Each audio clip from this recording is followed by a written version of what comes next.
Hello, hello. Good evening, I should say. Give me one. What are you? What are you? Get off my screen. What the hell was that? Hello, everyone. How are we on this lovely late Saturday evening? Your girl is just like last weekend. Wired. Can't sleep. Not gonna happen anytime soon, so why not go live? Everybody else is sleeping. I say everybody else. I mean my boyfriend and my daughter, which is my dog. They're both upstairs. We got Ziamara here. I don't want to butcher your name. HP Area.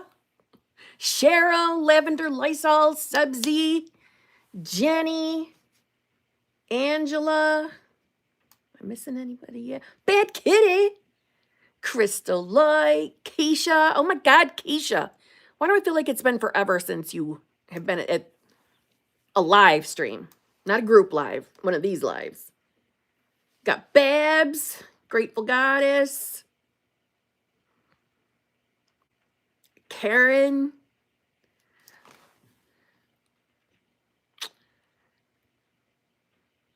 I got good news. I got the job. Yes, they hired you on the spot. I'm not surprised. Of course they did. They were already saying they wanted more from me. Ooh, congratulations. You know, damn well you manifested that. Ooh, Angela, you just poured a glass of wine. I love it. Perfect timing.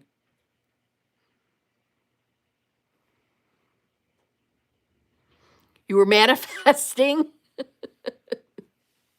You were manifesting me going live tonight. Well, it worked. Success.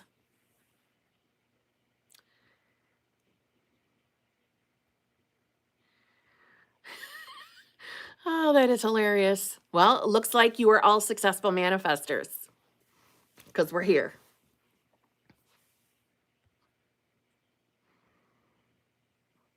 And Subzy, you're on your road trip home. Yay. Yay. Keeping my lips zipped.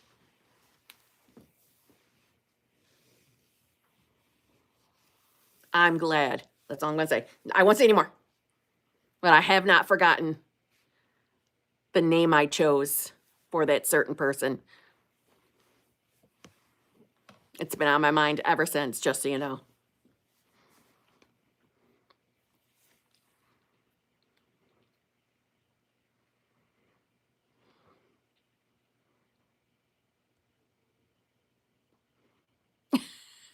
Yeah, Lavender Lysol, all I can say is there's a certain person that Subzy and I chit-chatted about the other day, and it's a oh hell no to that person. That's all I'm going to say.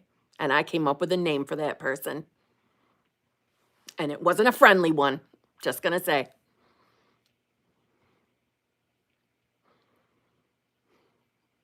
Well, hello, Laura. How are you? I'm doing fabulous. I'm wired awake. So I'm here. I was about to say I'm here for your entertainment, but truly I'm the one who can't sleep. So I'm actually here for you guys to entertain me in the chat.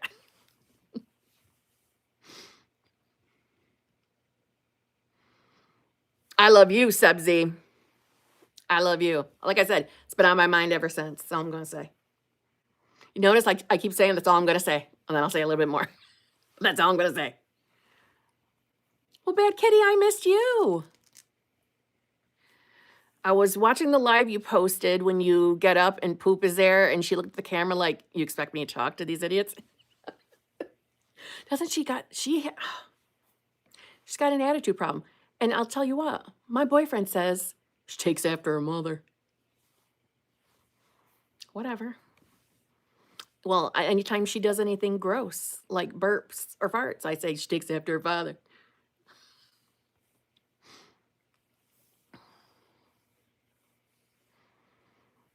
Well, thank you, Jinmei. This is called, I couldn't do anything else with it. I was getting fucking irritated. So here comes the bobby pins.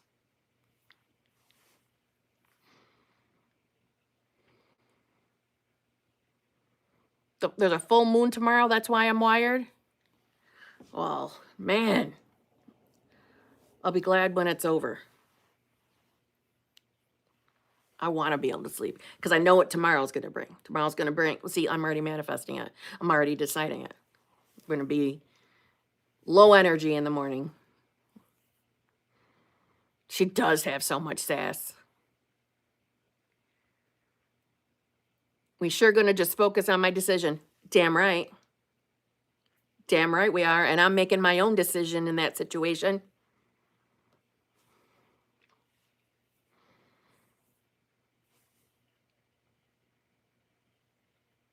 If you want, I can tell you about my dream I had months ago about my SP, who happens to be famous. In the dream, he said to me, "It's you," as if he recognized me as his soulmate. I don't think it was just a regular old dream. How about that? I don't think dreams are just dreams. I think you really experienced that.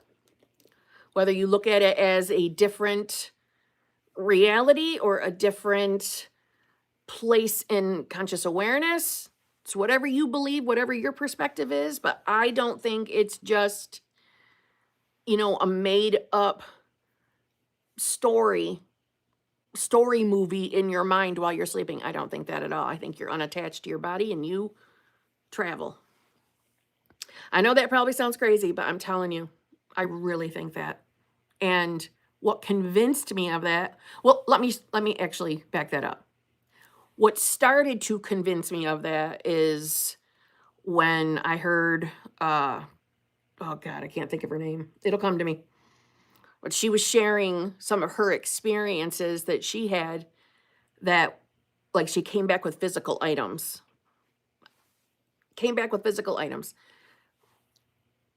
Had it been anybody else, I would have questioned that.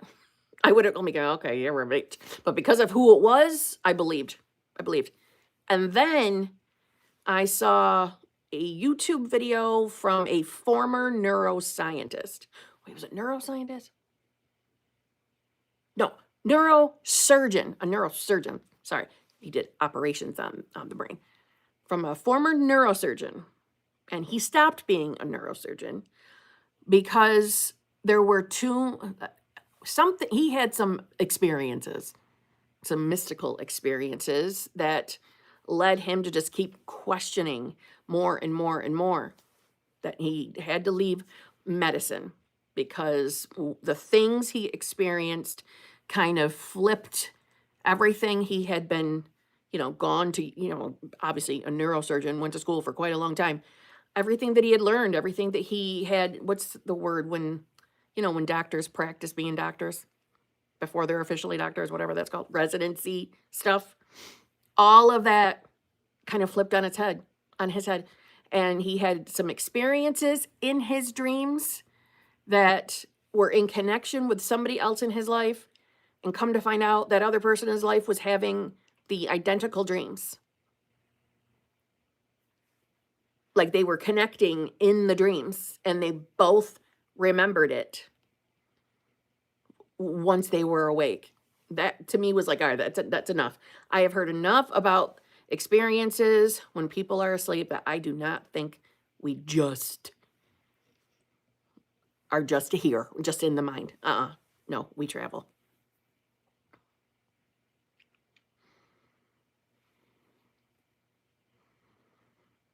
Thank you, Babs, Grateful Goddess. Hey, folks, hit the like button. That would be very much appreciated.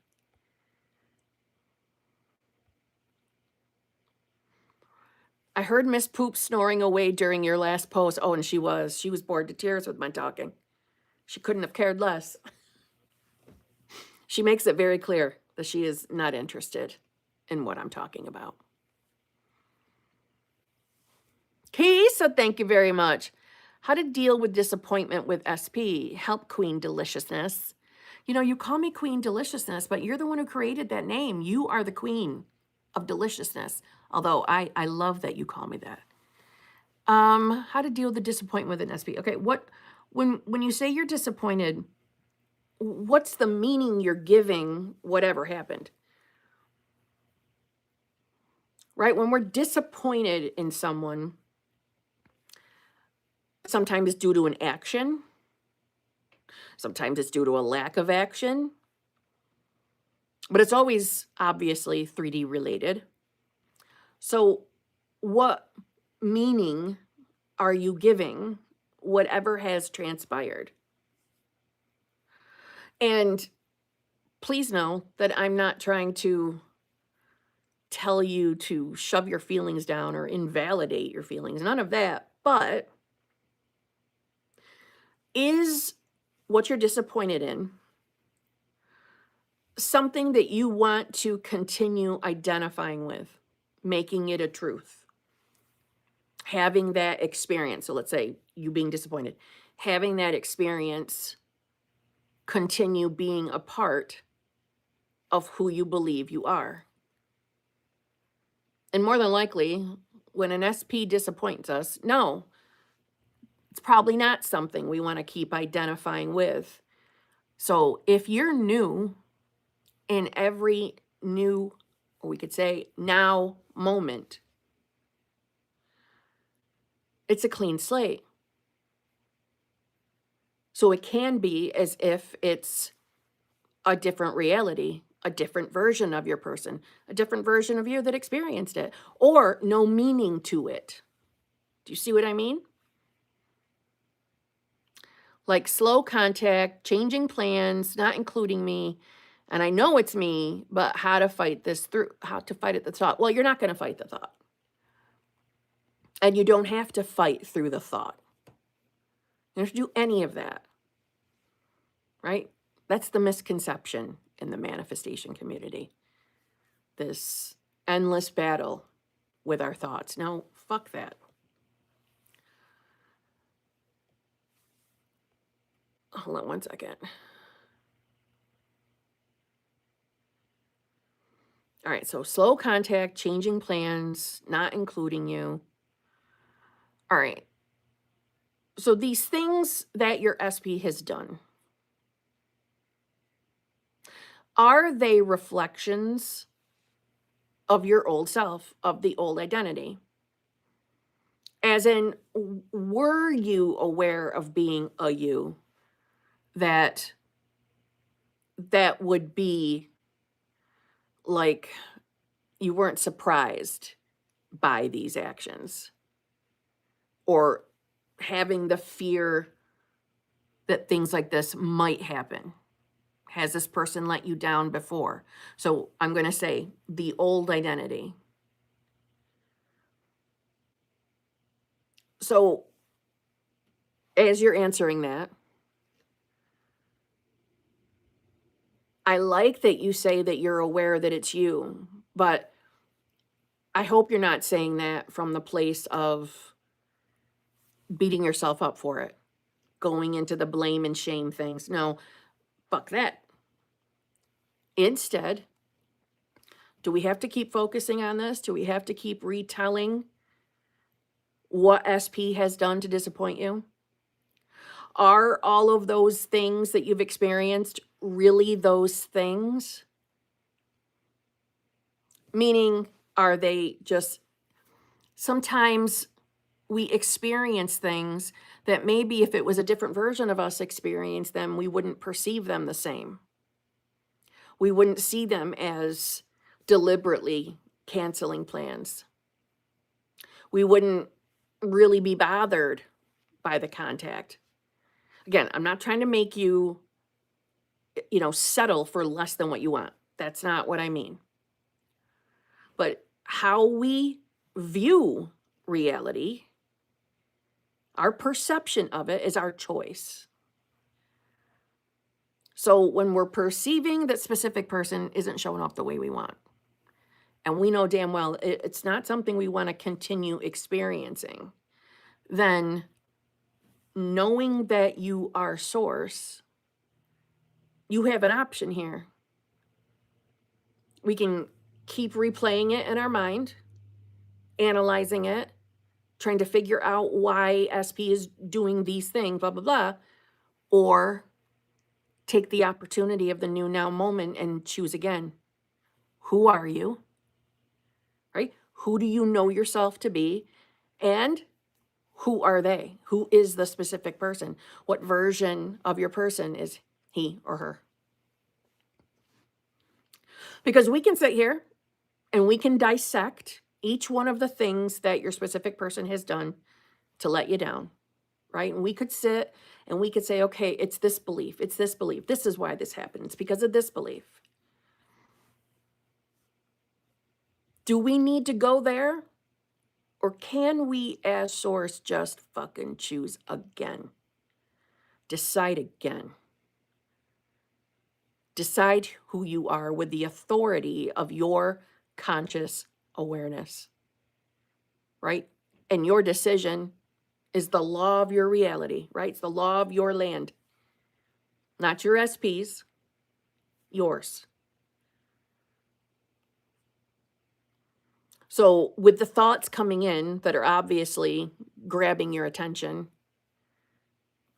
they're irrelevant. They're irrelevant. They don't line up with what you're choosing, I'm sure. So we don't have to do anything with them. They can be there, and you can still choose to be who you want to be, because you are already, no matter what you're doing, you're already all there is. The thoughts are meaningless until you think they mean more.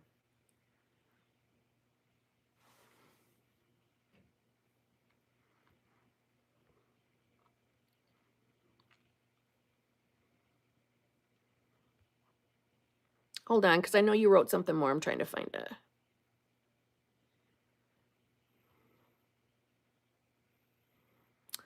It's a new person, just repeated patterns are panicky. Okay. This is a whole new SP. Is this what you're saying to me? It's a new person, and you're noticing repeated patterns. Now, I'm not trying to tell you you're crazy and that you're not experiencing what you're experiencing. But how long have you known this person?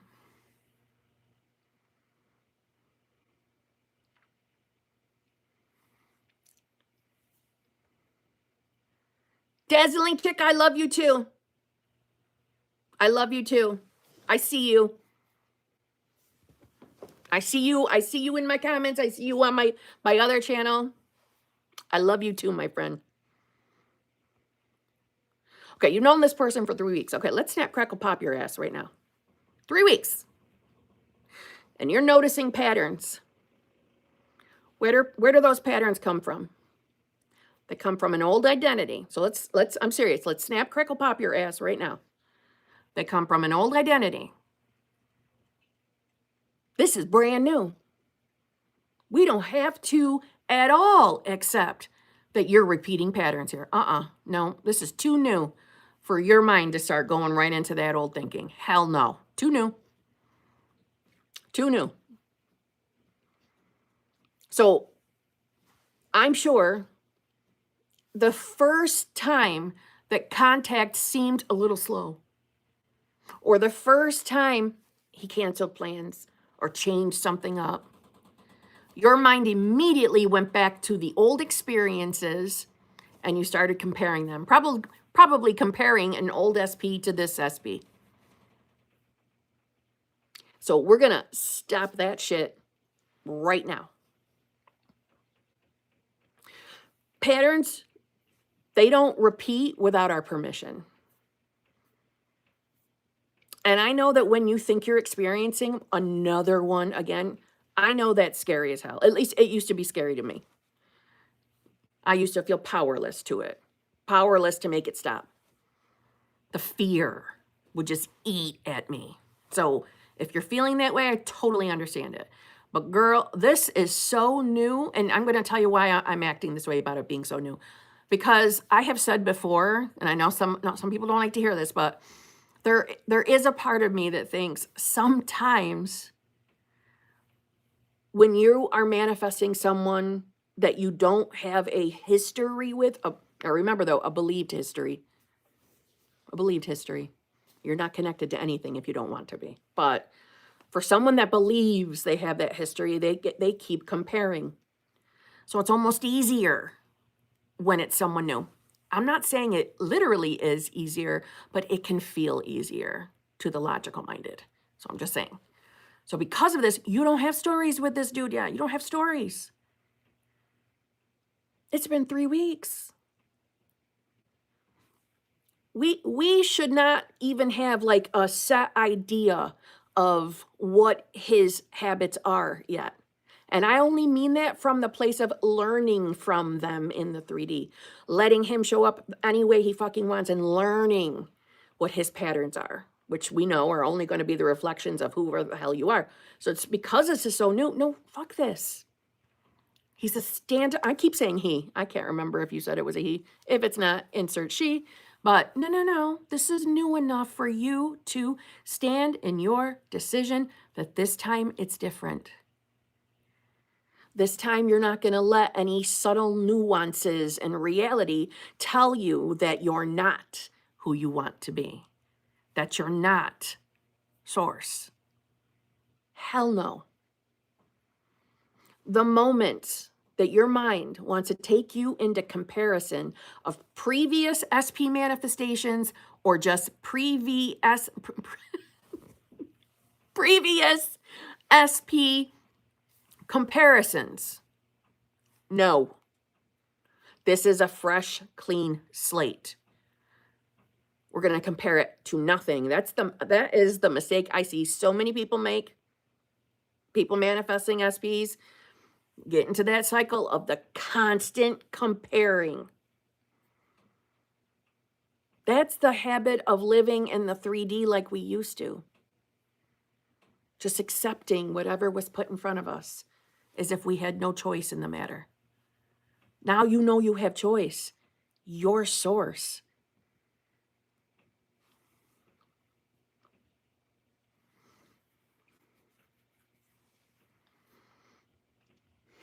Listen to me talk like Kim didn't have to tell me off every Friday this week.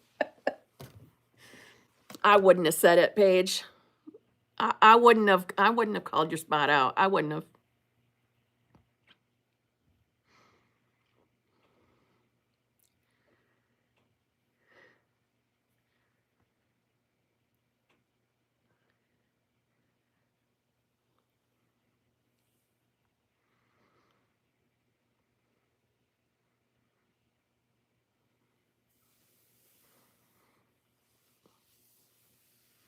Where'd you go, Keisa?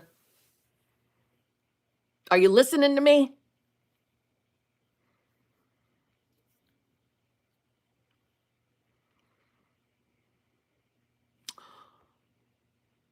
Oh my God, dazzling chick. I'm getting married on Valentine's Day in Vegas. I have been getting everything ready and packed. I'm so excited. Thank you again for being part of my story. Oh my God. Congratulations, my beautiful friend. Congratulations. You're getting fucking married on Valentine's Day. Valentine's Day. That is so exciting. I am so happy for you. And I hope everybody knows whoever is manifesting a specific person, she is your BBL. She showed up in your reality sharing a success. That's your BBLs. Just saying. Well done. Well done, my friend. God, that is so exciting. I hope you have the most magical day ever. And I am intending that day goes perfectly. Everything is perfect and wonderful. You make mega memories. And you're right off into the sunset with your person together forever.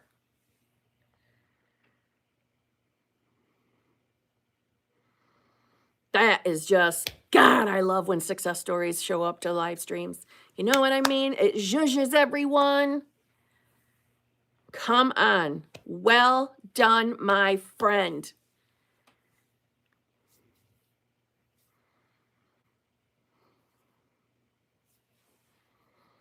God, that's such a zhuzh. Isn't that such a zhuzh? Especially any of you manifesting a specific person. What a zhuzh.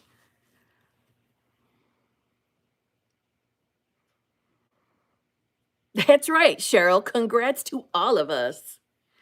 Yes, BBL. Thank you, Kim, and everyone for the well wishes. Let me tell you, they're well-deserved well wishes, my friend. Well-deserved. Are you getting married by it, Elvis? Like Grateful Goddess asked? Oh, I hope you do. That would just make it even better.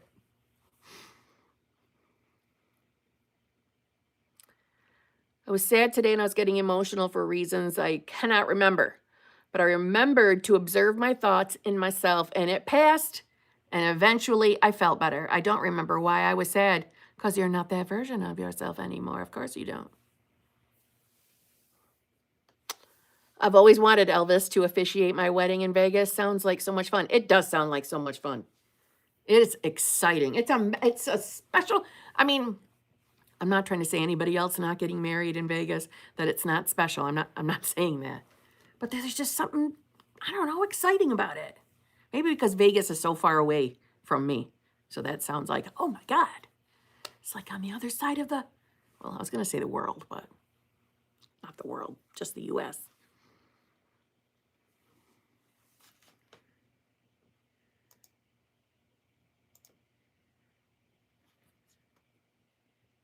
Oh, I didn't even see Linda Toscano. I'm sorry, I didn't even see your super chat. Thank you very much. I hope you're doing well, my friend. And Goddess Y5V, that's all I see.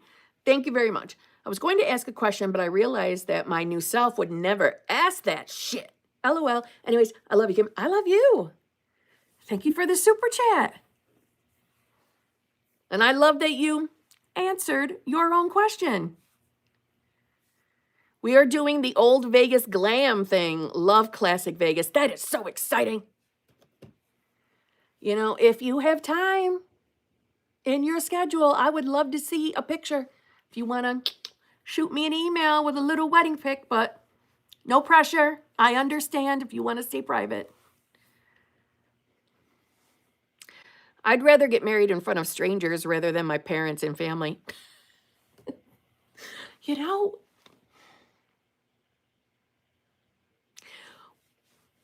I understand that. I understand that. And in a weird way, I understand that.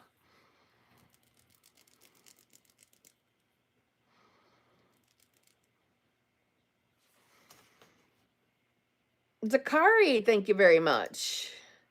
Part 1. Hey, Kim. Struggling to overcome old memories, versions of me. At this current point, oh, wait a minute. Let me start over. Struggling to overcome old memories and versions of me at this current point. In your journey, do old memories come in? How do you handle it? Do you ever slip back and have to remind yourself? Of course. Yes. And yes, old memories come in. I will say, though, trying to think of how I should word this.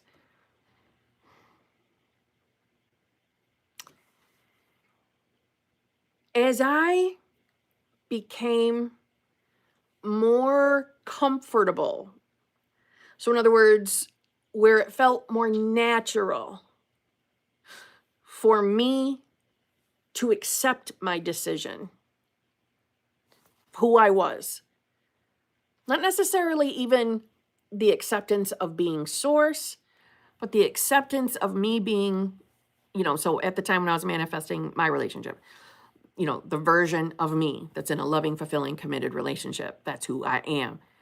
As I was getting more comfortable with that, and so by anybody else who's new here, by comfortable, I just mean where it was feeling like, yes, this is naturally who I am.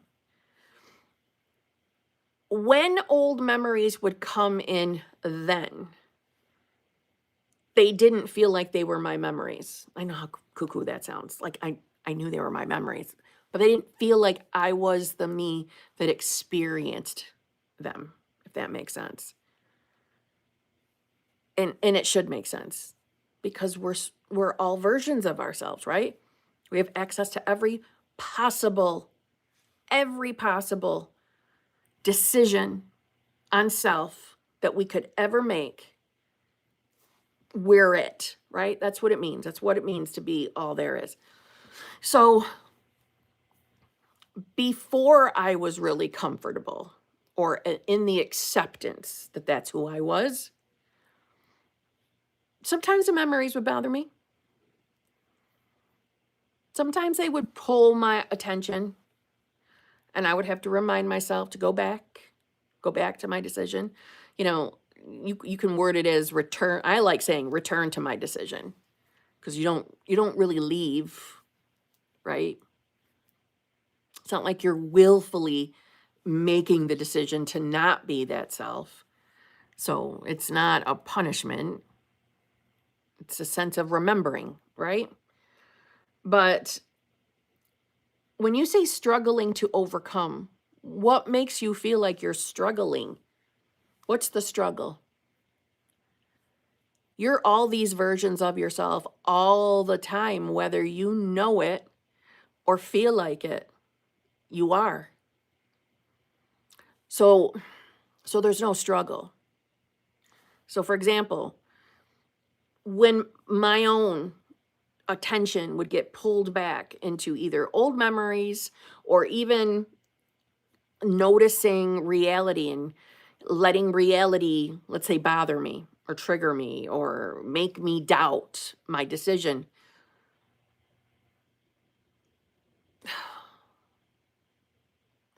I wouldn't want to call it a struggle.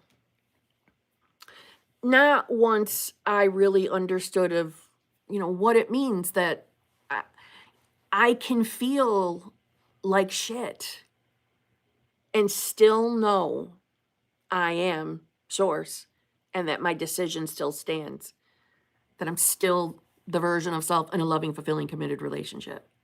Once that clicked for me, I wouldn't say it was a struggle, because the struggle was over, because I wasn't giving power and authority over to my thoughts and feelings anymore. So you're probably giving power to them. So like, for example, I see many people give their feelings, emotions, and thoughts so much power, so much authority, that they believe that because they're experiencing them, and let's say they're experiencing ones that are uncomfortable, they would let that mean, well, then I am not who I want to be. I am not that self. Or I am not in that state. I am not that version of myself because I'm having this feeling, because I'm having this thought. See, but once you come to accept that, well, that's not necessarily true. It doesn't have to be true for you. You don't have to give that kind of authority over to thoughts, feelings, and emotions. And understand, me saying that doesn't mean that you can't experience the thoughts, the feelings, and emotions. Doesn't mean that. It's just you stop labeling them as holding more power, more authority. Your source, you're going to feel all sorts of feelings, emotions. You're going to have all sorts of thoughts. That doesn't stop who you claim to be. It doesn't stop who you know yourself to be, unless you believe it does. That's where that struggle comes in.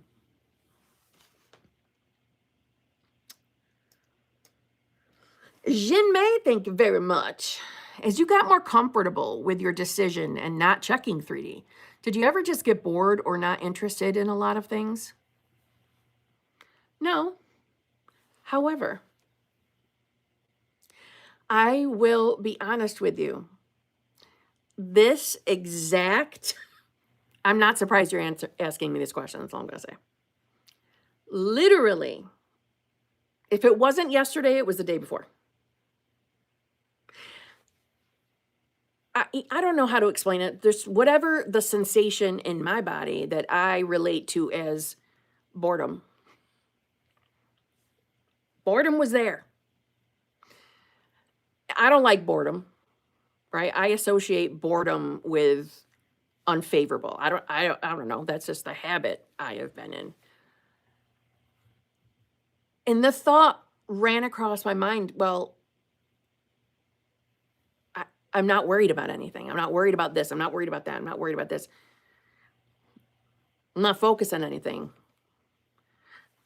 I know whatever I'm choosing is going to happen. So now what? And that's really for me on the manifestation journey. It's like the first time that I experienced that. What do you mean, now what? Now what? Now what? And let me just tell you, like, I have been on this journey for years. Years. I have old scripting journals, like hundreds of them.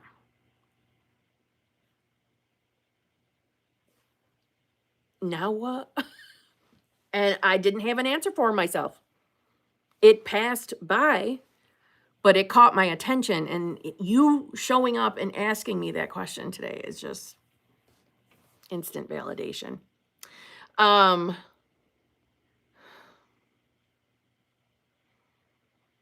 I don't have an answer for you as to where it come from, why I was feeling that way.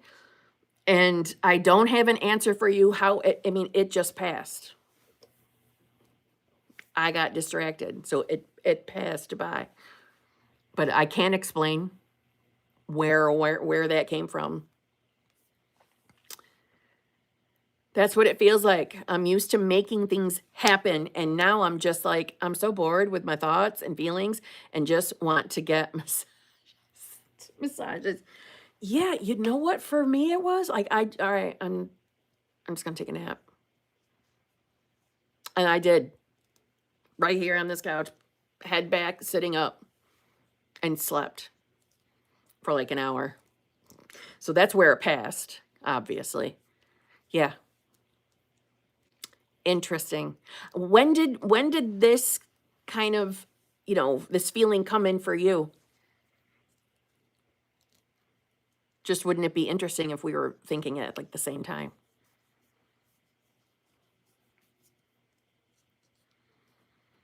Yeah, it's funny because I feel that now I've decided, so there's nothing to do. Boredom is natural and actually very healthy for us. It's being mindful. Well, boredom led me to sleeping, so I hope that I'm deciding that's a good thing.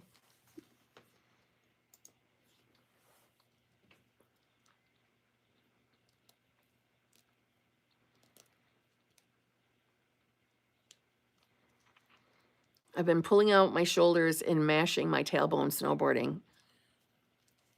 I love that you go snowboarding. I have never been snowboarding. I don't think I could figure it out. It's been the past couple days, especially like this weekend. Okay, we were same time. I'm actually at a big event out of town and I'm like, yawn.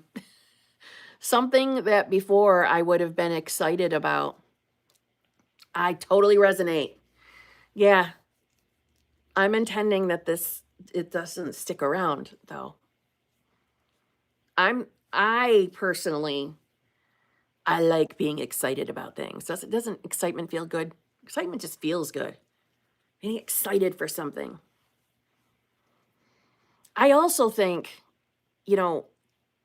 most of my adult life, I was focused on worrying about something, stressed about something. So having the last, we'll say, decade of, I'm not going to say the whole decade was me not worrying about stuff, because that is just not true. But the last few years, it's been a more relaxed. And sometimes I think to myself, okay, what am I going to do? What am I going to do with myself? There's got to be something more to do. But like I said, before I found manifestation, and even in the early days of me, discovering conscious manifestation, I was the person that would go make it happen, control, make things happen in 3D, and learning to let go of those things, but yet still figuring out my own ways of satisfying that go get it done into something else. You know what I mean? Yeah, boredom. It's not my jam. Time to try something new. Yes, and that's where my mind is. What's the new activity? What's the new thing? I'm excited to go snowboarding again. That's exciting. The other night, as I was going to sleep, I heard my thoughts trying to worry, and I was like, no, I'm bored with that. Just shut up. Yeah, I'm bored with that too. That's a version of me. I am doing whatever I can to never go back to. I do not choose that. That was not a pleasant experience. I've been manifesting for a long time too, but still keep finding ways to let go even more, and now aiming to have my actions be, what new fun thing can I do? That's kind of where my mind's been at.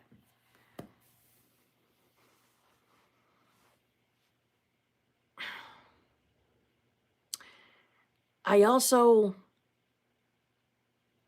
for me, it's finding more things. This is probably going to sound weird, to consciously manifest. And I'm only wording it that way because we manifest all the time.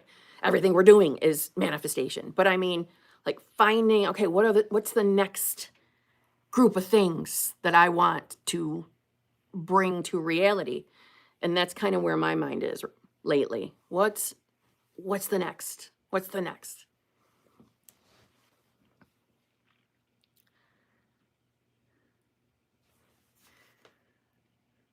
Angela, thank you very much. How do you manifest a specific person while honoring self-worth? When part of your fears manifesting them reinforces accepting less than you deserve. Okay, wait a minute. How do you manifest a specific person while honoring self-worth? When part of you fears manifesting them reinforces accepting less than you deserve. Okay. We need to talk about that. So a part of you fears that manifesting a specific person reinforces accepting less. Where does that come from? Why do you think that? So are you manifesting someone you already have, let's say, an entanglement with? Or are you choosing to manifest someone new? Because he has done so many hurtful things in the past. Okay, so you are manifesting someone you've had an entanglement with. Okay.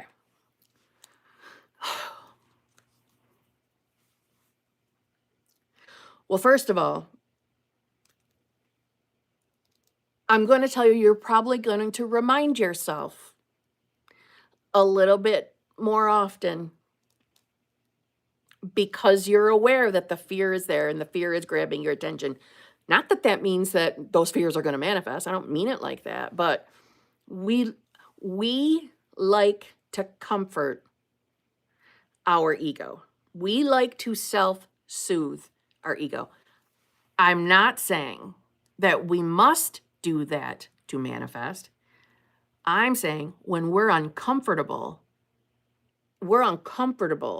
because our ego is chirping, our ego is screaming. And our ego isn't bad. I don't mean it that way. But that's the part of us that's chirping, right?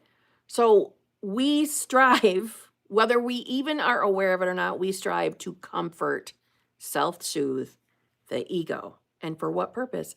To feel better. Because feeling better just feels better, right? So you will probably have to remind yourself of who you are. And just because you're manifesting someone doesn't mean accepting anything that is less than what you want. So as far as you mentioned, honoring your own self-worth, which I think should be at the top of your list of most important things to do. So let's just say, for example, if you're in contact with this person,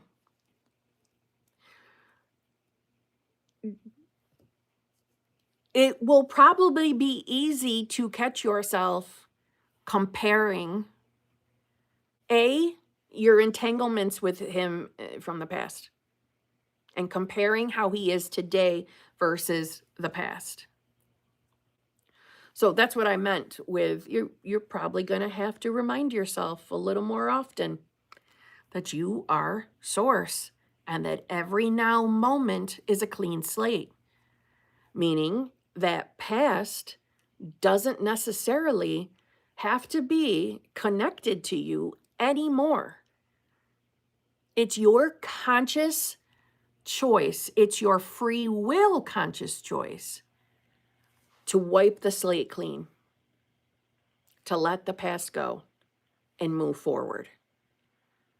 Choosing that you only intermingle with the most loving, affectionate, whatever words feel good to you, version of your specific person. That's all you have time for.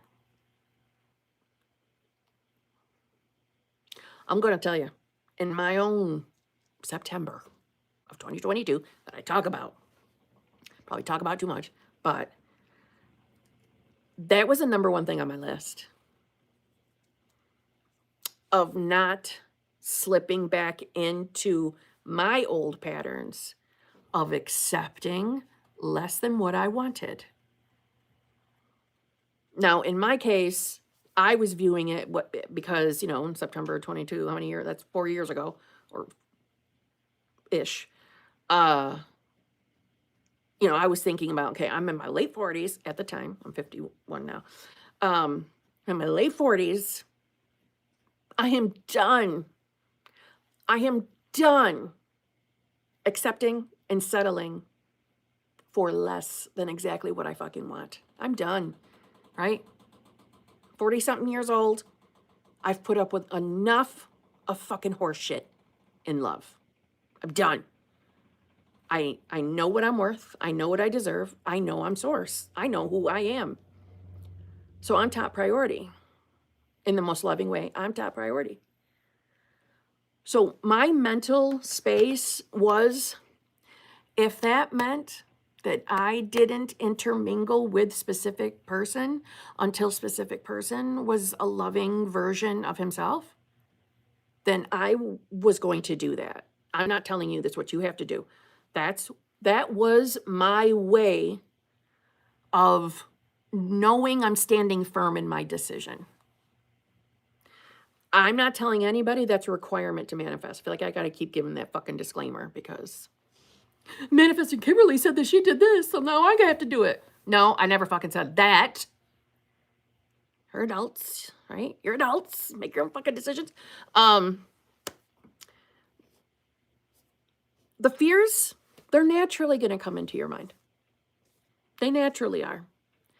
But that doesn't mean you're choosing them. And that doesn't mean you're going to experience them again.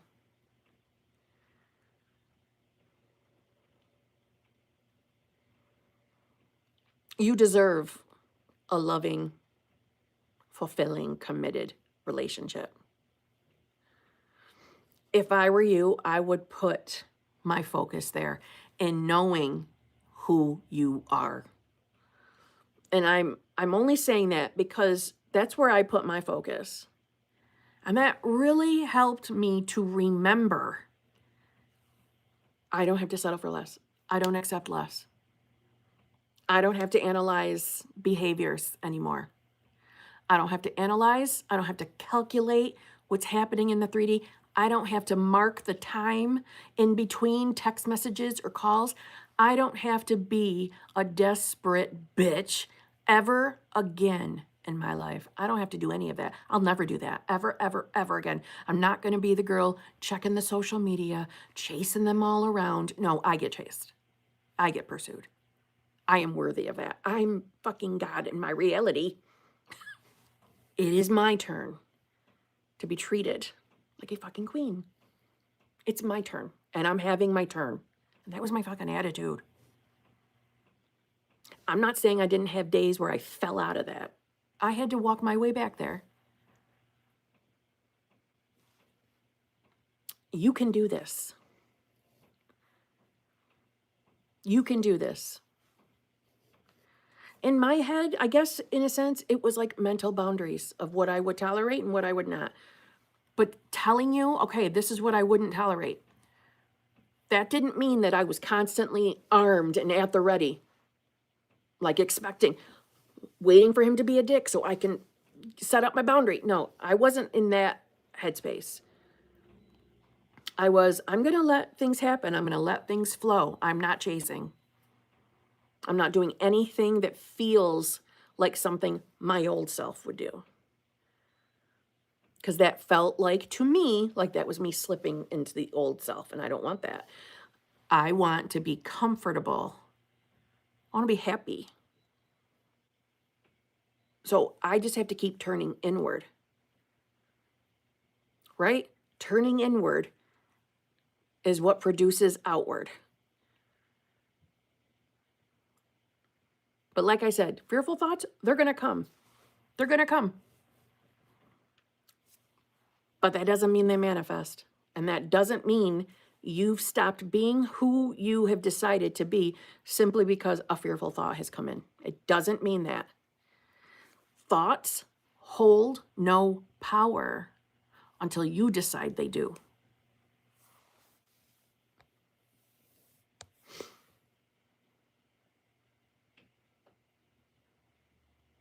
Okay, this is making sense. Good. Good.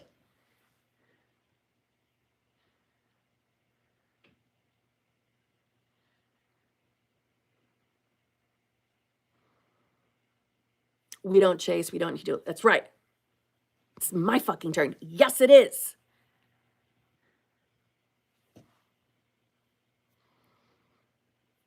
I'm going to tell you too.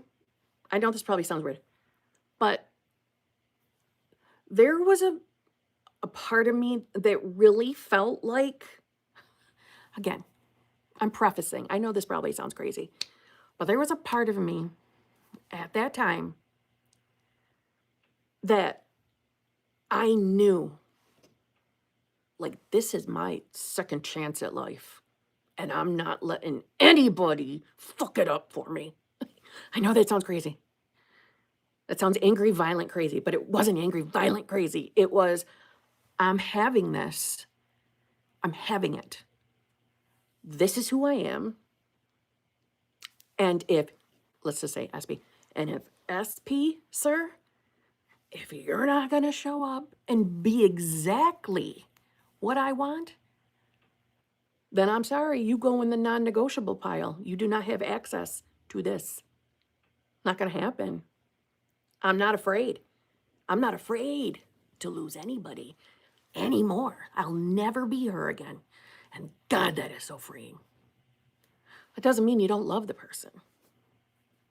But I will not live in fear of losing someone to the point where I will tolerate horseshit like my old self would have.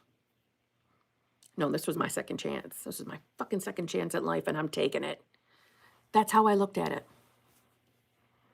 Kind of like, those movies where, someone has a shit, a shit life, and something happens, like an angel sprinkles magic over them, does a little pixie dust over them, and they get a second chance, a second turn, and they get to redo everything, relive everything, and they live happily ever after, kind of a movie. That's how I thought of this.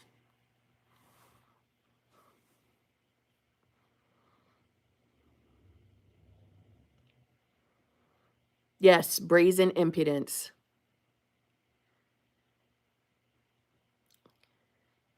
I just found your channel this week. Well, hello and welcome. And I absolutely adore you and everything you say for us. I just adore you. Thank you. Thank you. So reassuring.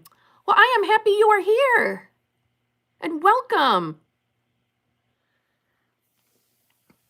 The fuck this shit moment. It's great. It is. There is just something powerful in fuck this shit. Fuck that. There's just, what is the word? Fuck. It stirs up some emotions, doesn't it?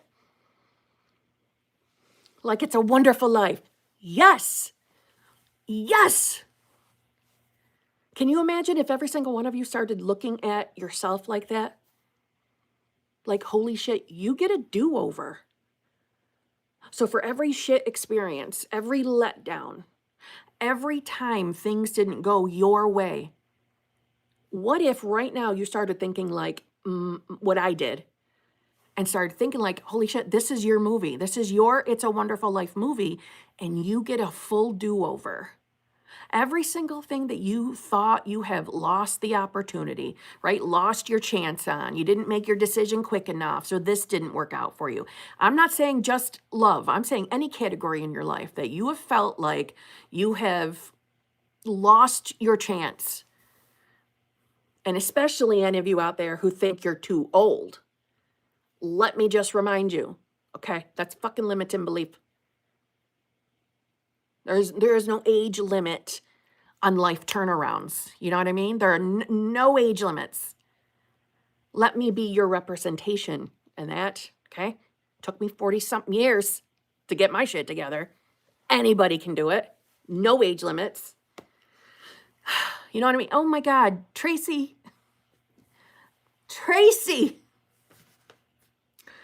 Oh my God. Tracy, I just love you.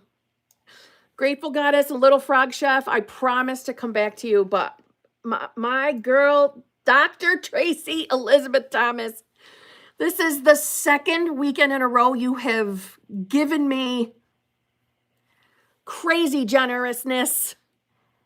Thank you so friggin' much. HBIC alumni since 2021, I am with you. Impossible to Kim possible, as I no longer kiss ass, because I am a master manifester who has the creator of creation's cell phone number. Damn right. We can do, have, and be anything, anyone we desire. Go for it. I love you, Tracy. I love you. And I loved everything you just said, because that's all the truth. All of it. I can't, I feel like just saying thank you, I love you, it just doesn't feel like enough. Super fucking amazing, generous. Thank you very much. And I will tell you that every time you say Kim possible, immediately that theme song pops into my head from the old Disney TV show that my son watched when he was little. Kim possible, call me, beat me if you want to reach me. I'm your basic average girl, and I'm here to save the world. You can't stop me, 'cause I'm Kim possible. Oh, I love you, I love you, I love you.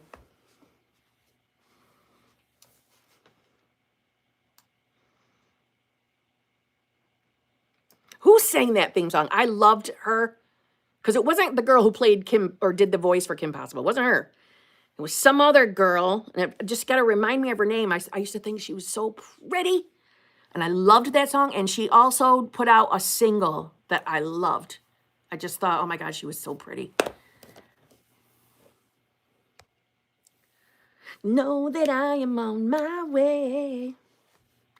It doesn't matter where or when there's trouble. You can all count on me, Kim Possible.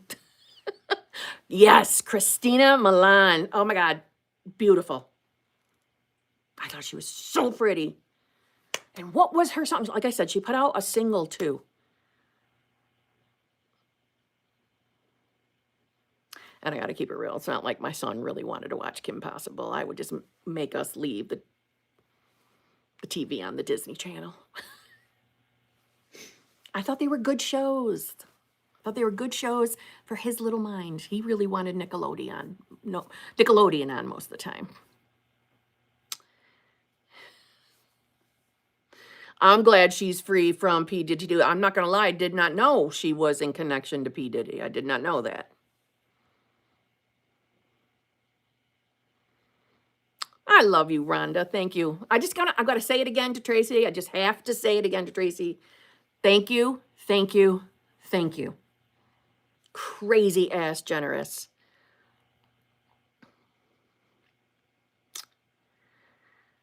No, it wasn't. Let me see. Gotta look this up. And to the other super chats, I'm coming back. I'm not forgetting you.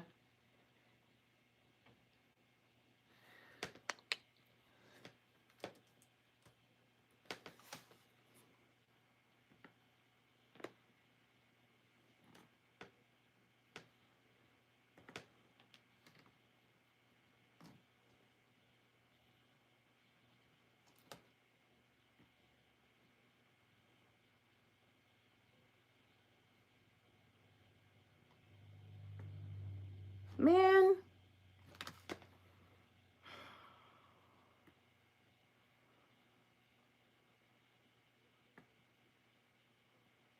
Maybe it was dip it low.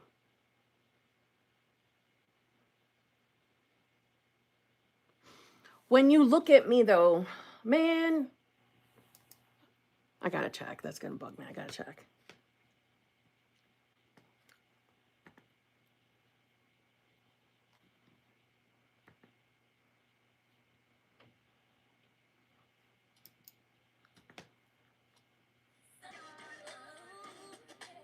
No, it's not AM to PM.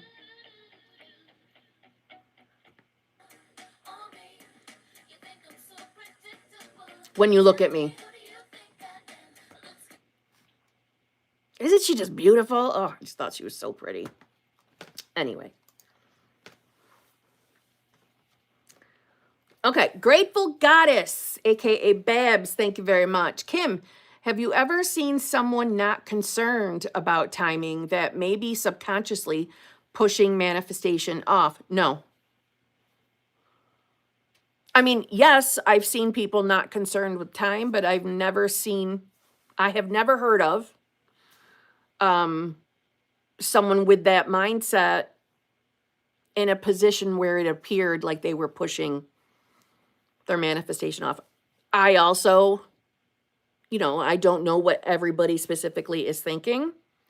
So, yeah, I have never heard of that. If anything, anybody that I've ever coached that was in that mental place of I don't care about time. I don't care about 3D. I don't care about when it's going to happen. I'm living my life. I know who I am, blah, blah, blah, blah, blah. Things didn't take very long. So I have only seen and experienced 3D kind of moved along because the attachment was off of it. And I mean that in a good way. So, and by things kind of came in quick. I don't mean to say like it was instant. It was within the week. I don't mean anything like that. But it wasn't like another year or anything like that. So if that's how you're feeling, like you're not concerned with time, I think that's a damn good thing. In my opinion, it is. And I can tell you that in my September, now remember, anytime I forgot. If anybody's new here, if you hear me refer to in my September, I'm referring to September of 2022. That whole month was a piece of shit. It was, if you would talk to me in that time, I would have told you I was in a living hell and the whole month was terrible, but it led to wonderful things. But I often refer back to it. And, once I was kind of coming out of that September, I don't want it to sound like instantly October 1st, I never cared about anything ever again. Life was just perfect every single day. No, that's not true. I was just on the incline. That incline was there. The incline was starting like the last 2 weeks-ish of September, but I still had shitty days here and there throughout October. However, once I got to that, I don't know, I don't even know what to call it, like that mental conviction in my decision is my fucking decision. My decision is running this show. My focus naturally came off time. Time wasn't something that was grabbing my attention very often at all. Now, I don't want you to hear that and say, well, it was so easy for Kim to not care about time. No, it was only so easy for me to not care about time only because I had been on this journey for a while. So I just learned through my own ups and downs and lots of downs that whenever I focused on time, I felt worse. So I just built up that habit of, I'm not even going to give it attention. There's no point. There's no point because when I stress time, it doesn't feel good. So that's why it became a little easier for me to let go of stressing over time.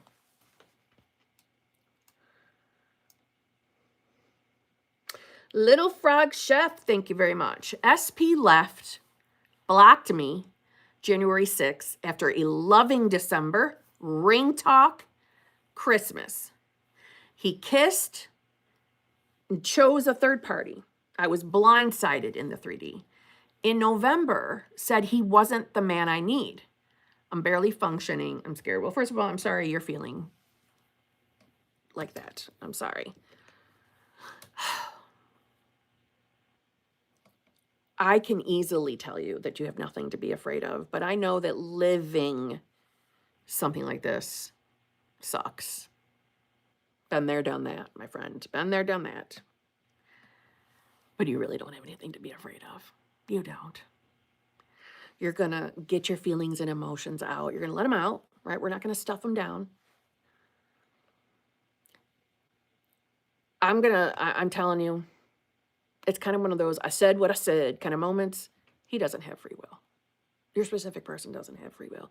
No one in your reality has free will. No one does. They exist. They exist. They're a point in consciousness. They're God experiencing. But in your reality, it's you who is choosing or determining which version of them shows up. Because every person you intermingle with is God as well. So your perspective, who you believe you are, brings in the version you prefer. I know it does not always feel like that. I know it doesn't, but manifestation is not linear. I had multiple breakups. I know that's probably not what you want to hear, but I'm trying to make you feel better as far as this is nothing. This is nothing. It's painful. And no one here would try to make you feel invalidated.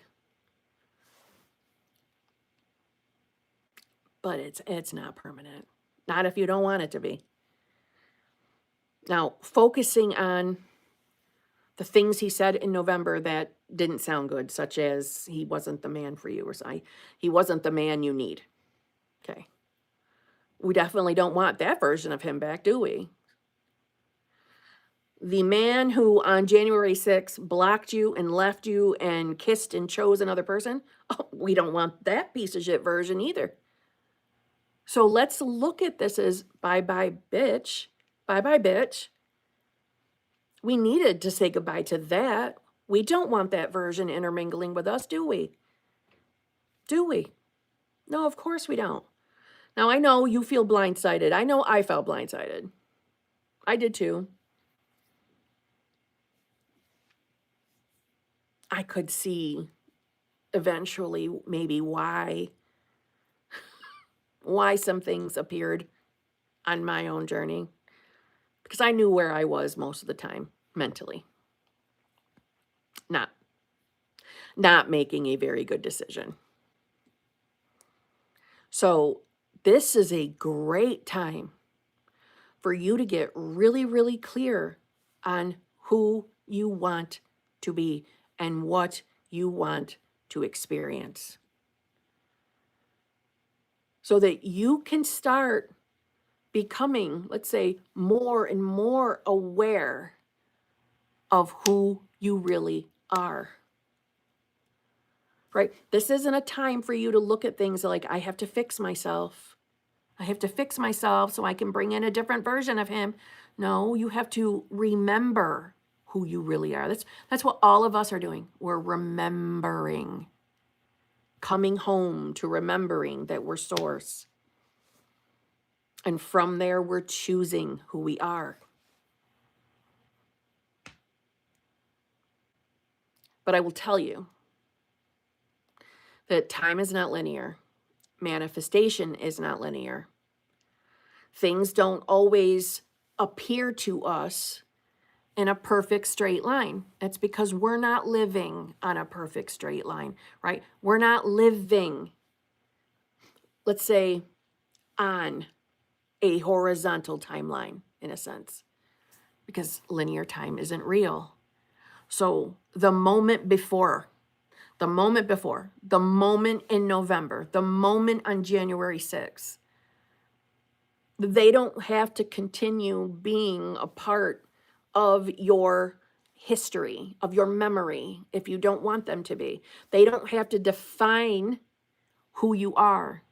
You are a clean, new being, like a clean slate, new being in every moment, because you are always, actually only, ever in the eternal now.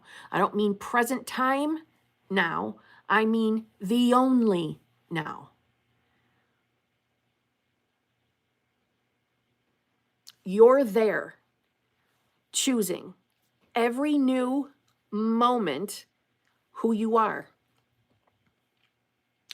So rehashing, replaying the things that don't feel good, they don't need to be things that we have to focus on. They don't have to be a part of your story if you don't want them to be. They're in the infinite now. Your future moments, infinite. Everything, infinite. You're choosing it right now. It helped me to get really clear on what I wanted. It felt good to me to write it down. I'm not saying you have to do that to manifest. I'm saying it felt good. It felt good to define what my love life looked like. So it, in a sense, it anchored me. So when I would need to remember who I was, let's just say because my focus was getting yanked into a direction where I didn't want it to go, right? A version of myself I didn't want to be. Meaning I didn't want to experience a reality through that filter anymore, right? I didn't want to view reality through that window anymore in awareness. I used an example in last week's live stream of, think of conscious awareness being in a house with a lot of windows, and looking out the kitchen window is looking out into the reality where you got hurt, where you were with a complete asshole version of your specific person. But looking out the living room window is looking out to the reality where you're in a loving, fulfilling, committed relationship with your person. You're still in the same house. That house is the eternal now. So when our eyes are shifting to go look out that kitchen window, let's remember, nope, I don't choose that anymore. That's not who I am. I decide who I am. And let's go back out to the living room and look out the living room windows again. That's who I am. That's where I'm looking. That's what reality I'm in. Your person will be back.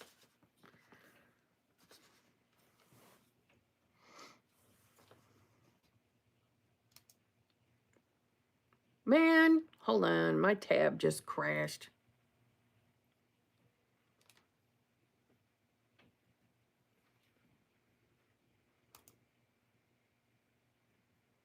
What? Zoom. There we go.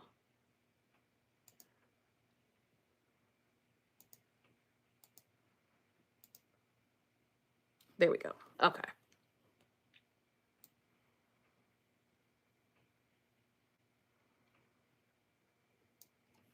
Lucy Kitten, thank you very much. Hi, Kim. Am getting disrespected by my boyfriend. He's been ignoring my texts and not coming home for a few days now. Want to confront him once he comes, yes or no? That's an up to you question, my friend. There's not a right or wrong choice here. Right? It's not necessarily the actions we take in reality that matter. It's more of who are we aware of being when we take those actions. Think of it like that. You're God no matter what you do. You're the I am no matter what you do. Now, granted, we're on YouTube on a live stream. I'm going to have to give that disclaimer. I'm not saying go out and hurt people, obviously. It's pretty shitty that I have to say that to spell that out to people, but just saying. So confronting him, If you take that action, then what? Then what's going to happen? Then who are you? And I don't disagree with you. Your boyfriend's not coming home. He's ignoring your texts for a few days now. I would consider that very disrespectful myself. That is not a relationship that I would like to be in. But what matters, again, is who are you? Who are you? How are you going to view his responses? What is he going to be able to say to you that's going to be good enough that you're going to feel safe and secure that that relationship is perfectly great? Truthfully, nothing. He's going to be able to say nothing to you. And that's listen, I'm going to say it like that's one of the hard, cold lessons of why 3D does not tell us who we are. We tell it.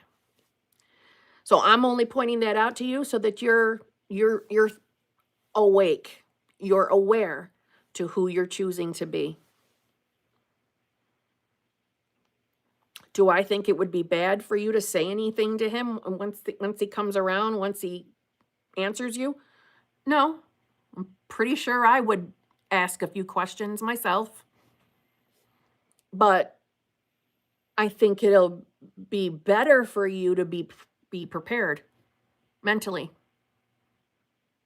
on what kind of a response he's going to give. It's going to be up to you to validate yourself. That's what I'm trying to say. Remember, conscious manifestation is deciding who you are and standing in it and not letting 3D circumstances decide for you. Right? So I'm assuming you want to be in a loving, fulfilling, committed relationship. So that is who you know yourself to be. I am that I am, no matter what happens in reality. That doesn't mean we tolerate disrespectful bullshit. That's not what I'm saying. But we make that decision, we stand in that decision no matter what. Or we do our best to. Because that's how we choose reality, choose versions of people. We stand in that.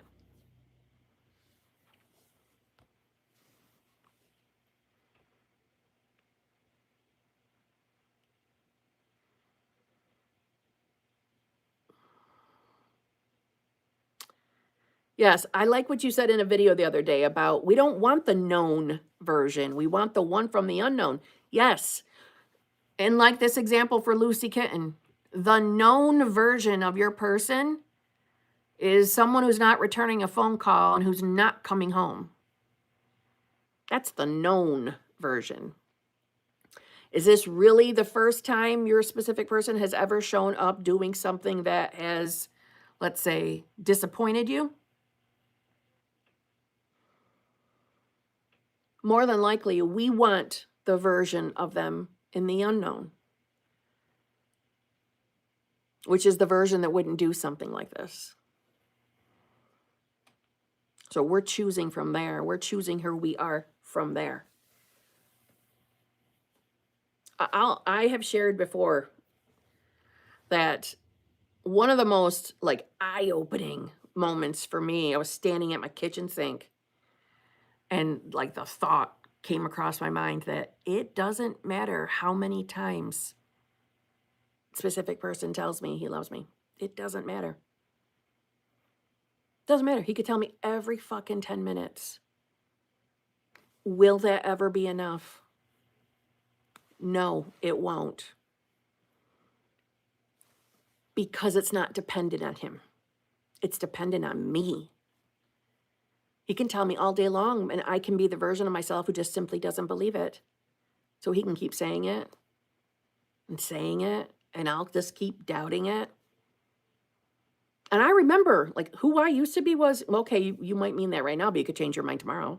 So that really doesn't mean anything. Doesn't mean that I'm secure here. Cuckoo. So that was that eye-awakening moment, oh my God, I can't rely on the 3D to validate who I am. I'm the proof, not the 3D. I am. Who I know myself to be is the proof. Then 3D presents itself. Do you see what I mean? Then it validates, not the other way around. So going back to Lucy Kitten, confront him or don't confront him. Who are you? Who are you? Who's the one doing the confronting? What's the answer going to do to your decision? Hopefully nothing. Hopefully you're standing in your decision no matter what. But I will say, I say this a lot, manifestation does not mean we're fucking doormats. Just because we're aware that we're manifesting a specific person, that doesn't mean that we keep tolerating disrespectful shit either. Meaning we don't have to live with our lips zipped shut. We're allowed to say when something is shitty. I know I would say something. I wouldn't be quiet. But I would be saying something knowing that I don't care what the consequences are of that. And all I mean by that is, if he says something I'm not going to want to hear, I'm still making my decision of who I am. And I'll face whatever I got to face in 3D. Do you see what I mean by that?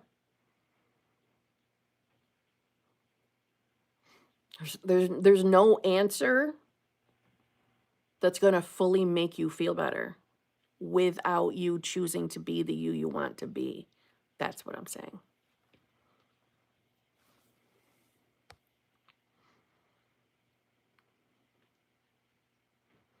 And just in case he's still stupid enough to not get it, have his suitcase packed by the door.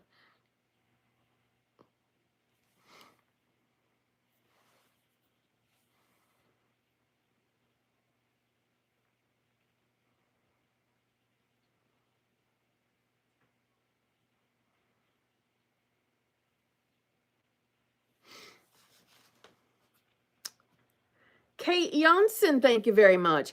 Love that perspective. Second chance at life.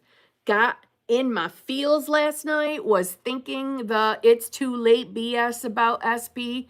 Could use a zhuzh. Love you. Love you too. And it is a second chance at life. It is. It is. For anybody, it's a second chance. You have been presented with the awakening to realize, you know me, I love to think of reality as like the movie The Matrix. That is fun for me. So you've been told all of this is a fucking game, a video game, or like The Matrix. And now the controller is in your hand. And you get the chance for a do-over. Oh, and the best part, linear time actually isn't real. So you can pull from any frame that you want to experience. So how could something be too late? People that lean more logical, your mind probably just went, well, it can be too late. I don't want to be like 95 and have this show up then. I want it now. Well, I have a few decades to experience it. Yeah, I know, negative Nelly. Settle down, Beavis. Your source. Your source. Okay? I don't know. Whenever I say negative Nelly, the first thing I think of is Nellie Olson from Little House on the Prairie. Just saying.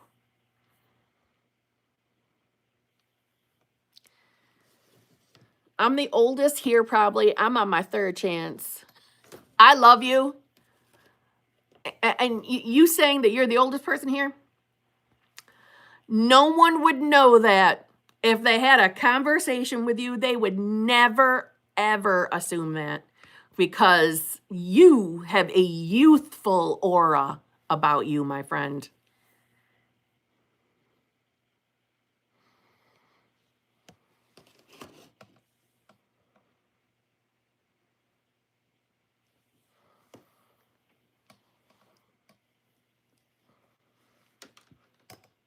Listen, I'm telling you, for everybody, it is never too late for anything. Whenever you are feeling like something it's too late or there's not enough time, I promise you, you're thinking too linear. You're thinking too literal. You're thinking too logical, and you're willfully limiting yourself. You're torturing yourself. For what? Your source. You have options. You're stuck with nothing. Absolutely nothing. If you want change in your life, you can have that change. And the most important part, you don't have to figure out how that change is going to happen. You don't have to figure out any of that. You don't have to concern yourself how one thing is going to connect the dots to the next thing. None of your business. The only thing you have to do is know who you are. Choose who you are. That's it. 99% of the time when people are getting upset while they're manifesting, like we were like that, getting upset is because they're thinking too logical. They're overthinking something that's happening in reality or the lack thereof of something happening. And they're probably thinking very linear. Like, it just doesn't make sense how I could go from, I haven't talked to him in like 70 years and, oh, we're just going to get married. There are so many things that have to happen before that could ever happen. Really? Really? Hello, linear loser.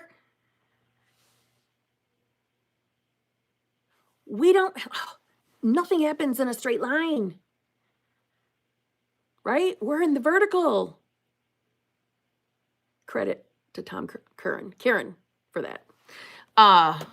He's the first person I ever heard the vertical. You have options. That thinking right there, there's too many things that need to happen before that could ever manifest. Nobody fucking invited you to the how party. So how the hell do you know what has to happen to get from point A to point B? You don't know? Thank you very much. You don't know? You never knew? Just saying.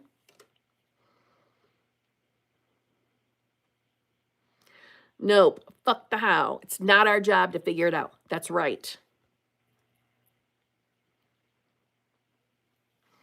Oh, I think I know what the bored feeling is. It's bored with logic. Like, give it a rest already and imagine something wild. That sounds exciting.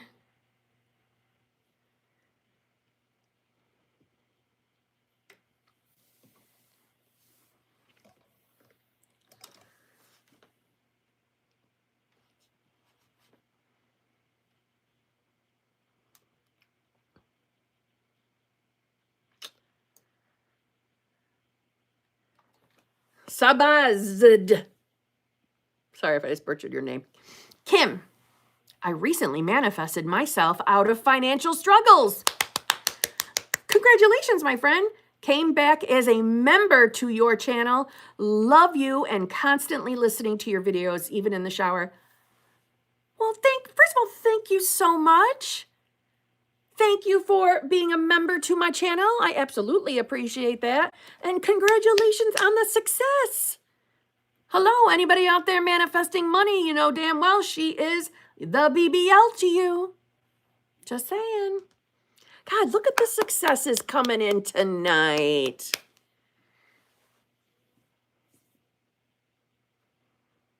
I'm very, very pleased for you.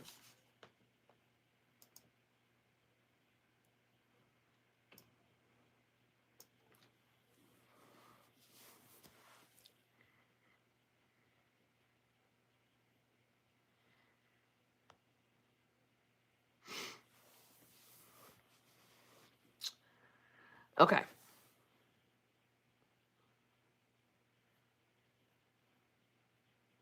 I don't know that I'm going to be able to say this. He ha kala awala.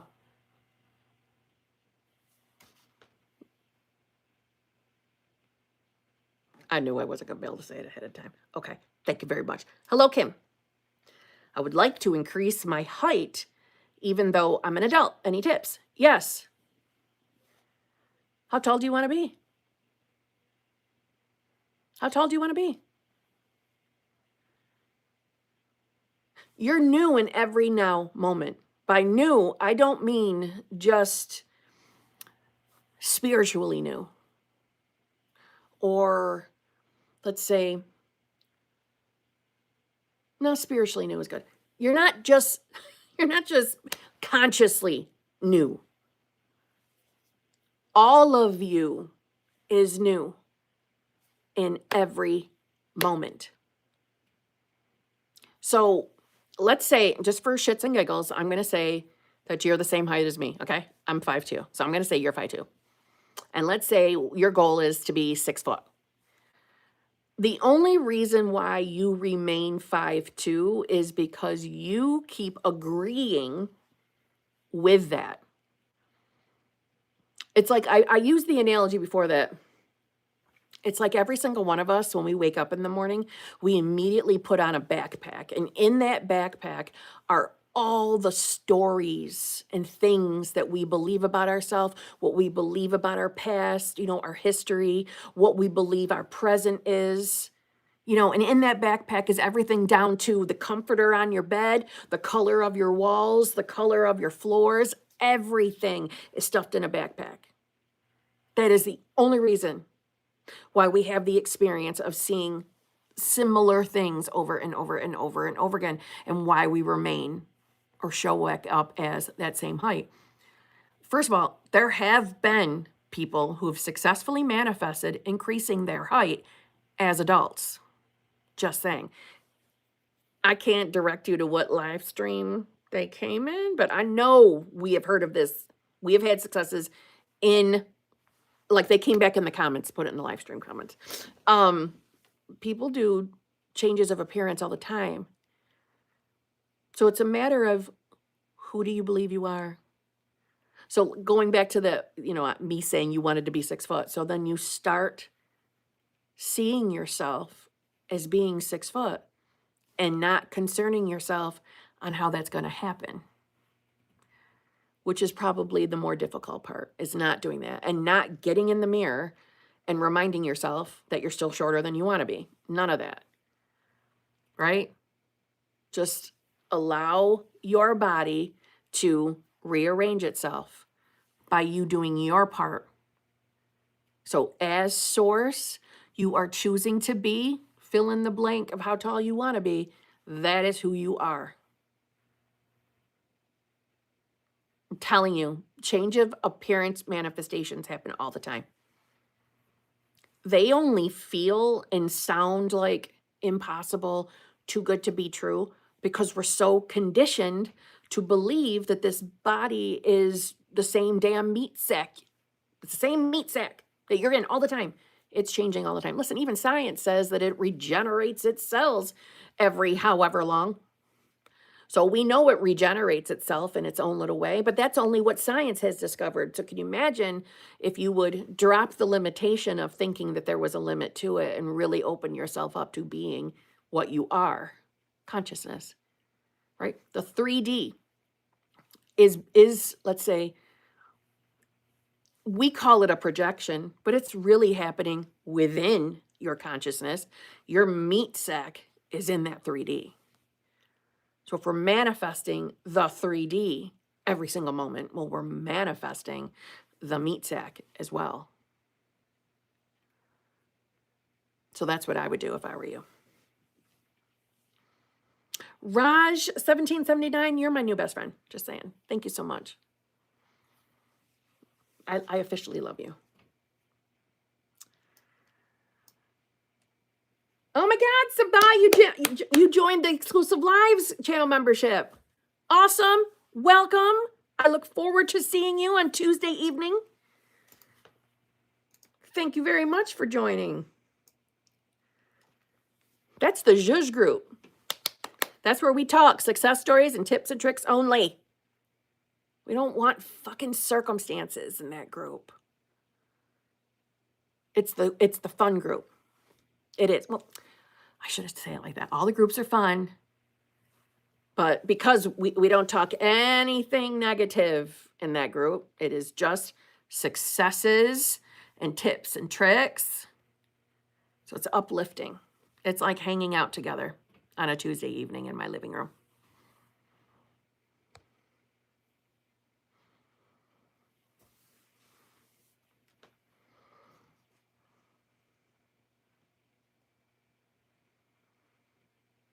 Belle, Kim, I miss you. Wait a minute. Is that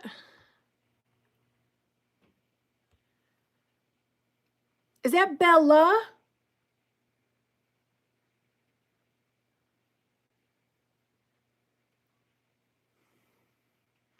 You know, sometimes YouTube messes up the username.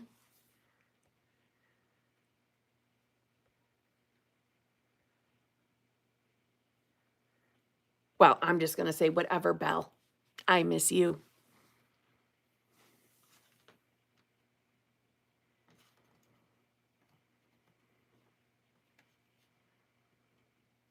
Little Frog Chef, again, thank you very much. I journaled how I want him and me, life I plan. It is Bella!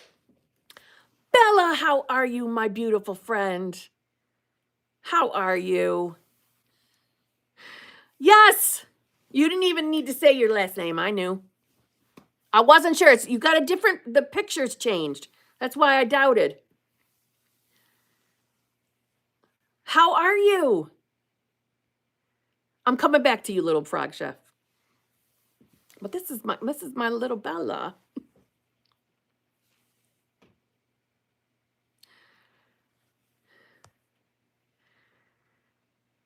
Oh, I hope to see you so soon. Come visit us. I hope everything's been going wonderful for you. You manifested Bella showing back up with us, Bad Kitty. You brought her here to this live tonight.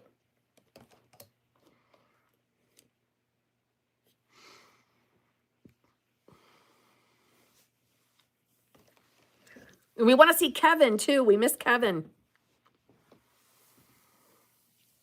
Life is amazing. Yes.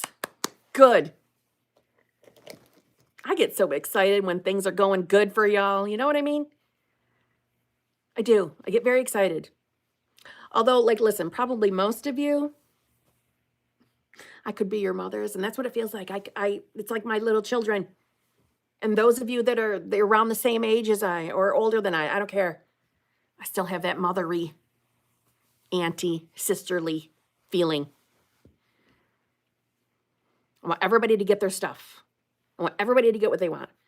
Everybody deserves to be happy and be excited for life. Okay, I better get back to Little Frog Chef. So I journaled how I want him, me, life I planned.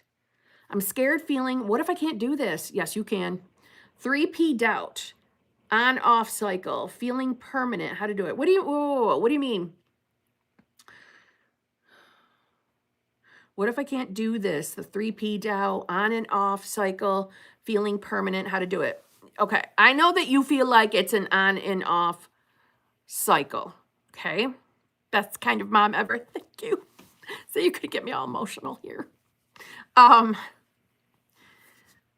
Listen, experiencing more than one shitty thing with one person, right? With one situationship with your person. Yeah, it sucks. And I'll tell you the first thing you want to start doing, meaning I don't want you to do this, but when I say you want to start doing, it's like we instinctively start doing this. We start comparing reality. So in other words, comparing how he was, this month to how he is now, comparing how long it's been between. So I'll give you an example. So I had 2 solo vacations. If you're new to my channel, solo vacation is just a code phrase for breakup. So I had 2 of them. And so once the second breakup manifested, well, what did I do? I kept comparing it to the first breakup. And they were different, let me just tell you. And the first place my mind went to is, this is much longer than the last time. By the way, because the first breakup lasted 2 fucking days, okay? So Day 3, this is so much longer than the other one. He's acting so much different this time. This time seems so real. This feels real. This feels permanent. That's how I felt. Well, guess what? It wasn't. It wasn't. We got back together. Okay? Just saying. So, like when I said I had a journey, I had a journey. Nobody else has to have the journey. I had the journey.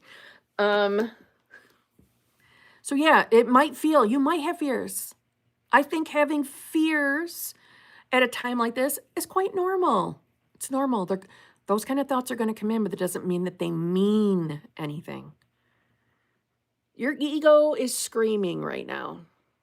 My ego was screaming then too. But that's not making the decision for you. So in other words, even with you getting the fearful thoughts, you are still source. You are not separate.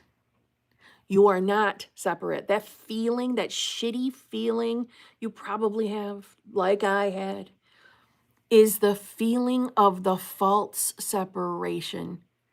The false separation between you and love, unconditional love, God, and the false separation between you and your specific person. And that's why it feels like shit. Because it's false. You're not separate, is what I'm trying to say. You're not. Breakups are painful. And to add the cherry on top, okay, there's a third party in that. But that third party, I can't stress to you enough, is so fucking meaningless. I know it feels like it is. I know it is. Okay? I know. Feels awful. And the fear that he's going to choose that third party to ride off into the sunset with is just fear. It's not the reality you're choosing. It's not who you're choosing to be, right? You're not agreeing with that. You can't help that those thoughts come into your mind. So in other words, you can have your emotions, you can have your feelings, you can have your scary thoughts, but try to remember, but that doesn't change your decision. The thought coming in doesn't mean, okay, well, now that means I'm that person. No, it doesn't. It just came in your mind. It was an experience. It means nothing. Thoughts hold no power until you give them power.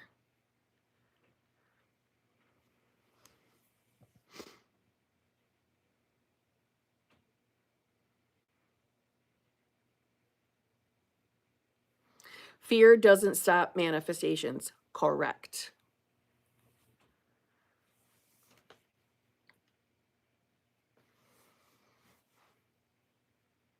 And as far as like, okay, the question of like how to do it, that's the paradox of all of this. But there really was never anything to do other than know who you are. That's it. You can go watch a million other channels, and each creator is going to have their perspective, so their tweaks on what to do to manifest. And all of those things are just permission slips for you to know who you are. Because that's the only thing to do to change your reality. I am telling you this, hand over my heart.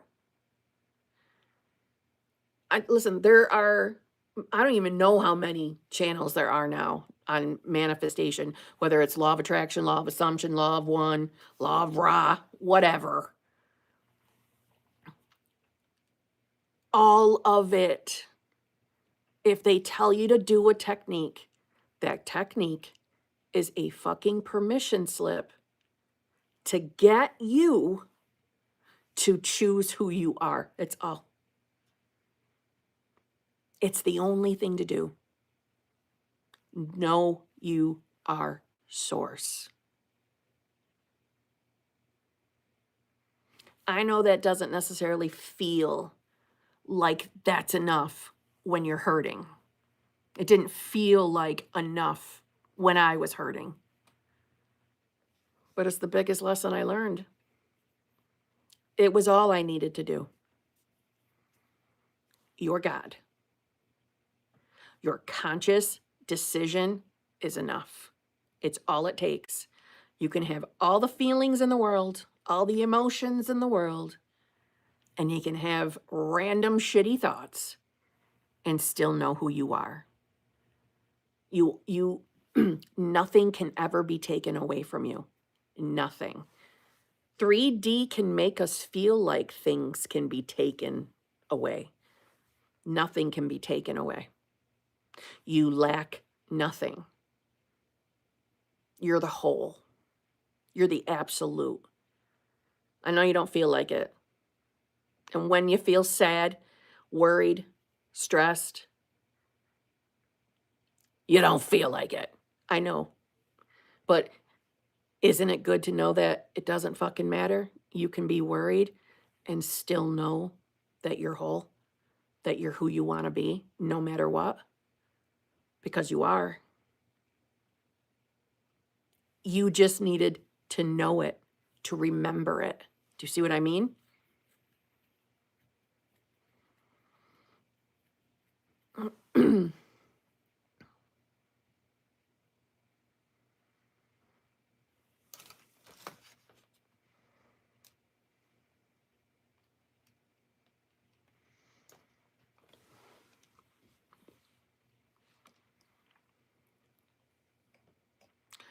We've manifested everything else and didn't need techniques before we all knew about the law. Exactly. Exactly. Exactly.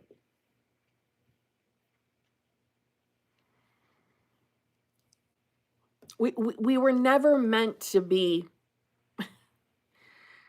like living with a part-time job, our part-time manifesting job.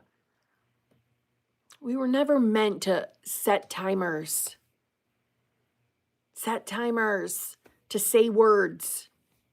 I mean, listen, you can do what you want. If doing all that kind of stuff makes you feel good inside, then you do them. I'm just saying, for anybody that's like me, who I don't want to do that kind of shit at all, ever. I want to make a decision. And I want to know that when I make my decision fucking means something. It holds authority. Oh, that's right. It holds all the authority because I'm source. You're source. Every one of us is that source and has that same authority. And I know I've heard people say, well, someone brand new, they might not just easily believe that. Okay, but it's not for you to tell someone else where they are in their journey, where they are in their awakening. They need to figure that out on their own, and they will. But I'm not going to fill you with a bunch of fluff that I know you don't need. You know what I'm saying?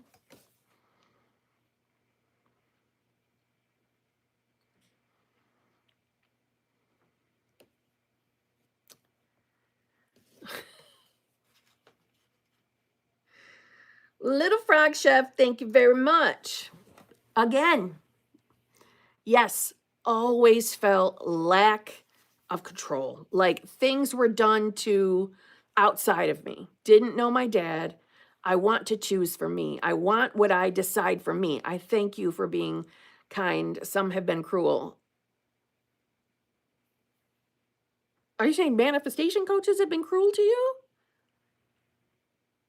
For asking questions? I don't like that. I don't like that. Things can change for you. I'm telling you. All the things that you feel were like against you, you know, that you mentioning about your dad and things like that. All of those things are like in that backpack, right? That little analogy I use. That's stuff that's all inside that backpack that doesn't have to control you anymore. It doesn't have to make the decisions for you anymore. You make the decision. Your conscious choice is the authority in your reality. I know it don't feel like it when reality is looking the complete opposite. I didn't feel like my decision was meaning shit. Like I said, if any of you had spoke to me in my dark moments in September of 2022, I would have said, I want to throw all of this shit in the garbage and shut my channel down. That's what I want to do. That's how upset I was. I don't know. Did I ever share that on a live stream? Maybe I have. Well, I just said it, so it's out there now. Yeah, I was in a dark place.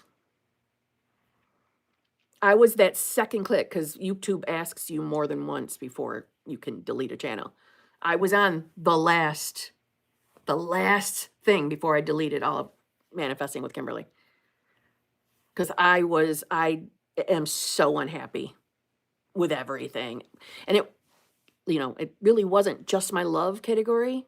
It was everything. I felt like a manifestation failure.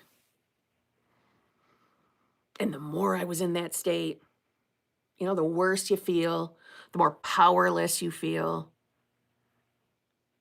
And like I mentioned, I had that on my shoulders of, I'm manifesting with Kimberly. I'm never supposed to have anything wrong with me. Fuck that. I'm human. But clearly I didn't shut my channel down. Clearly that never happened.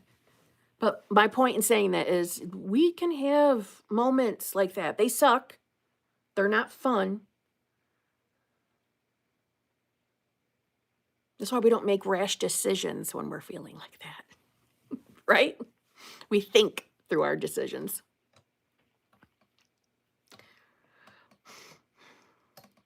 And the funny thing is Little Frog Chef, is you knowing who you're choosing to be is you having control. And the more you essentially let go of control in 3D reality, the more control you have over it. Isn't that the paradox? The less you grip, right? You loosen that grip on reality, the easier it flows, the better the experience. At least that's how it's been for me. And all I mean by that is you stop viewing everything as linear. You stop viewing things as against you. Yes, we can have an experience that we are aware of that doesn't make us feel good, but that doesn't have to define who you are. That doesn't have to change your decision, right? That doesn't stop you from being source. You just choose again. You choose again because you're new. It's a clean slate. Think about that. In every new moment, the chalkboard of your life is erased clean if you want it to be, and you choose again. My boyfriend's getting called into work. I hear his phone going off. Oh, he's going to be disappointed. Did you hear him? Damn it.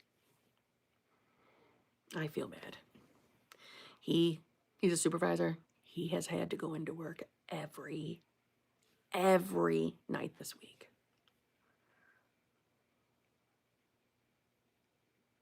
Maybe they're not making him.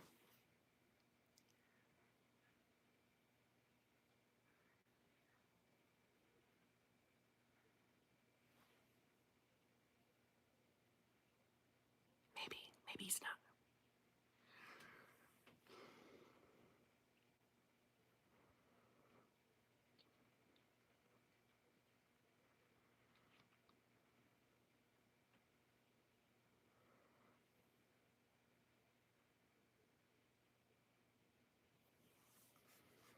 Yeah, maybe. I don't hear footsteps yet, so maybe.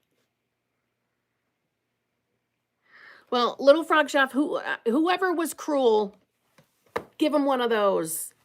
Right there. I don't like that. I don't like people being mean. I mean, listen, if you were being rude, I could see why they'd be mean. But if you were just asking simple fucking questions like you did here, there's no reason to treat you badly. it's kind of funny how people forget that they've had bad moments too, right? And they wouldn't want to be treated that way in their bad moments. I know I wouldn't have wanted to be treated that way.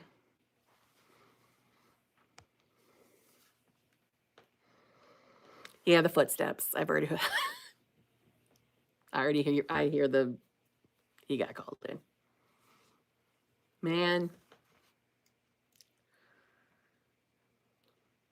We thought we were in the clear, but I guess not. That's all right. So, all right. Solani Shah, thank you very much. Imagined celebrity SB. We matched on a dating app.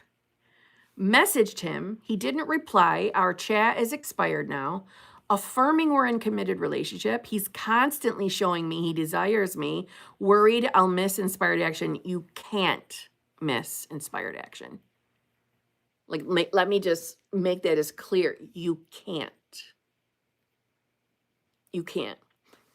Can you choose to manifest the experience of thinking you missed inspired action?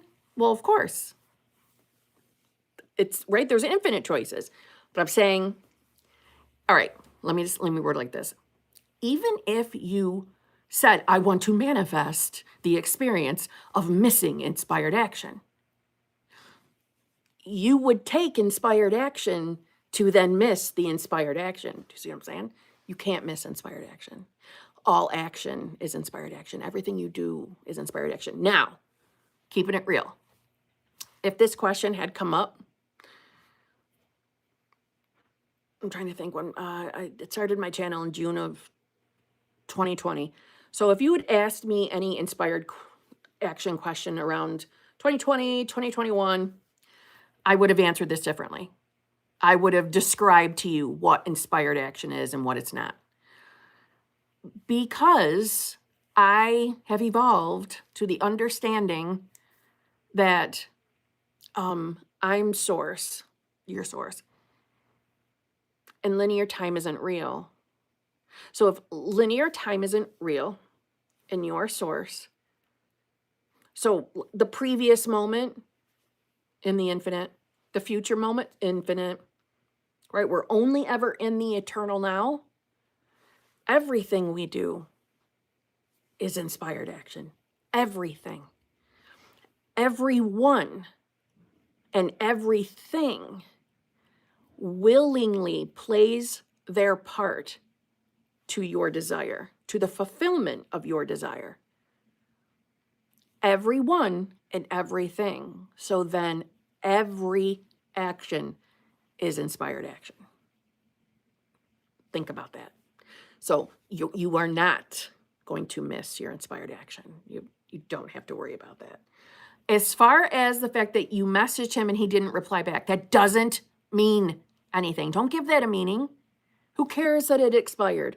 That doesn't mean that the connection is dead between you two. You keep moving along, knowing yourself to be the version of you in that relationship with him. Now, when you hear me say that, think of yourself as being the self that's in the relationship with him. I know that for some people that are very logical, they hear that and think, okay, I have to believe, act as if that I'm in that relationship right this minute. But you can be aware that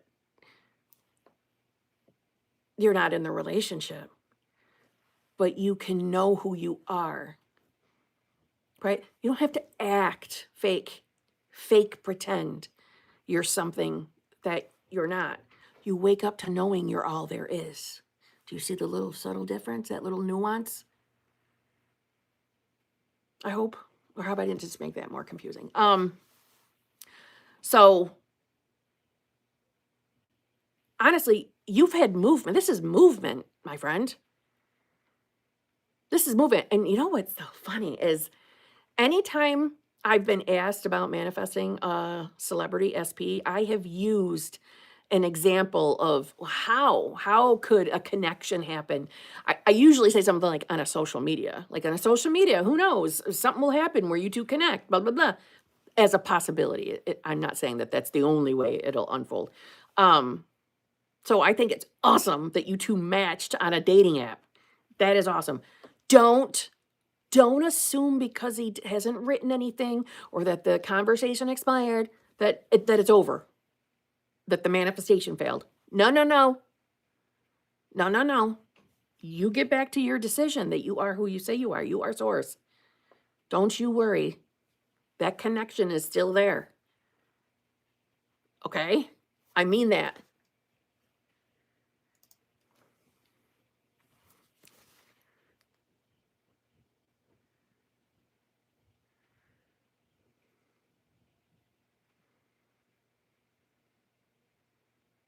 Sorry, I'm just texting back.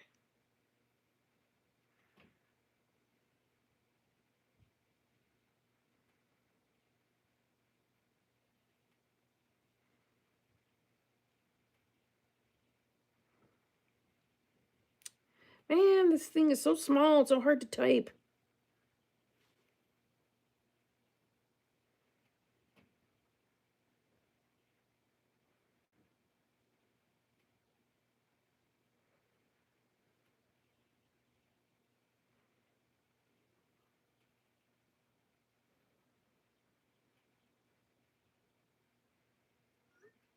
There. Okay.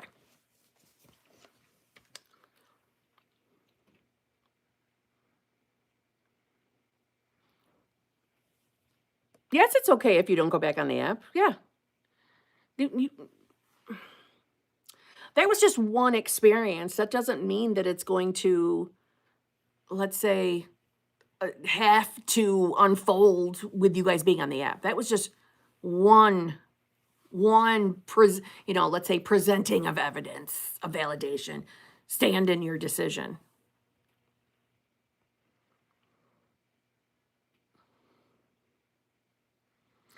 You were shooketh when you matched. I'm shooketh for you. Like, that is awesome. Awesome, awesome, awesome. But hey, this little HBIC community over here, we have had people successfully manifest their celebrity SP. Okay, it has happened more than once, dare I say. Just saying.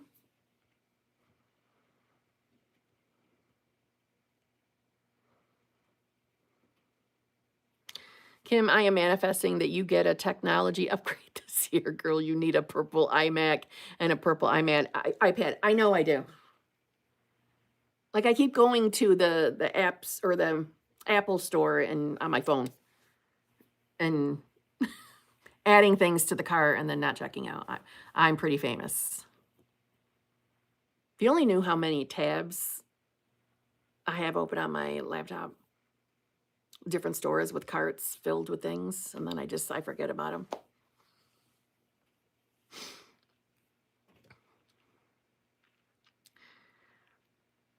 Decide you get paid to exist. I love that.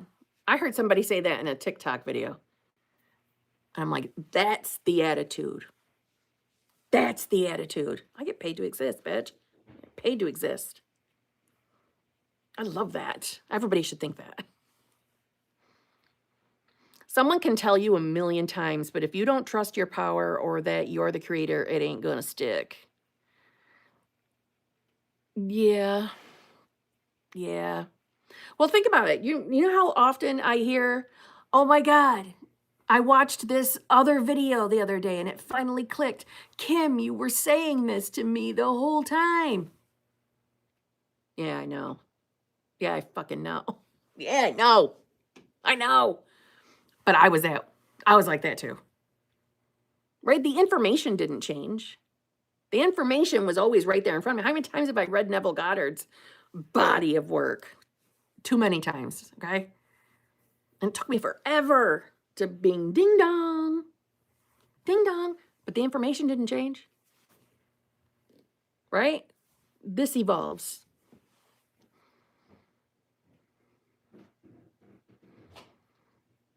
Oh, I will be there. Solani Shah, I'll be there.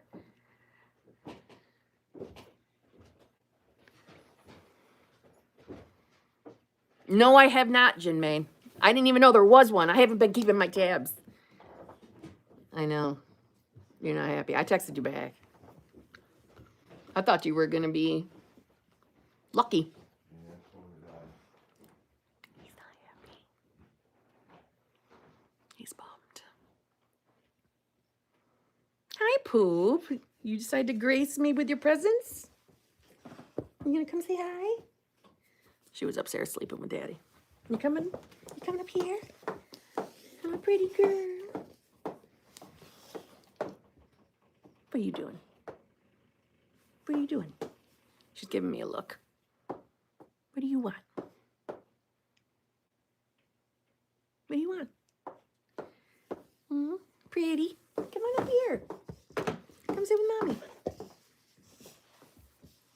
Aw, you didn't have to sit down. You can come up on the couch if you want.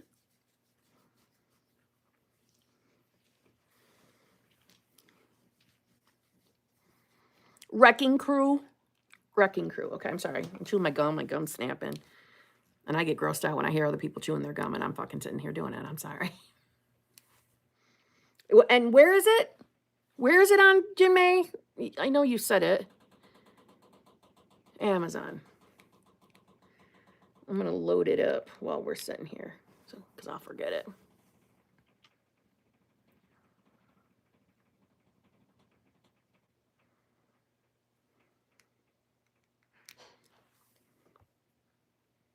Wrecking Crew. Oh, it's literally the movies we think you'll like. It's the first movie. That's because I got anything by Jason Momoa on there, except for that movie, is saved.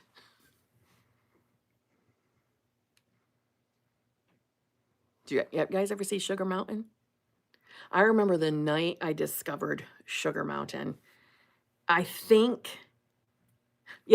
don't think the full, I could be wrong, I get my years mixed match, but I don't even think Aquaman was out yet.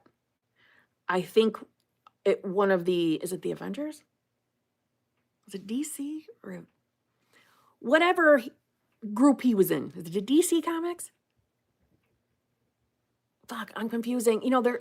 I'm the movie where all of them, Superman and everybody else, Batman and all that shit, is that DC? Oh God, someone's got to correct me. Where he showed up, like a few little boops. And then I obviously like, oh my God, he's so sexy. Started looking up all his movie. I'm like, Sugar Mountain, never even heard of that movie. Could not get it fast enough. And Braven, Braven. He was such a sexy bitch in Braven. Jesus. Had to save that. DC. Okay. What did I do? Oh, I clicked on Sugar Mountain. There we are. Wrecking Crew. Let me save it. And I will be watching that to fall asleep tonight.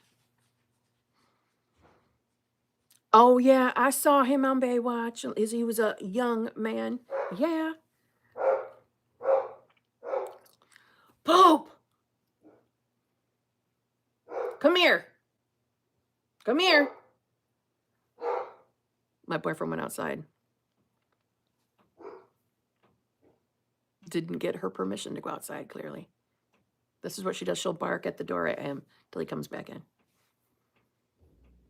You're supposed to take me with you, Dad.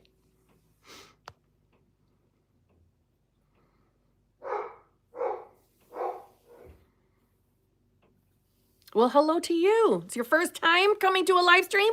Well, hello and welcome.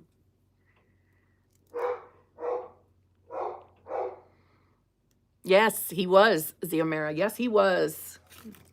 He's sexy from day one.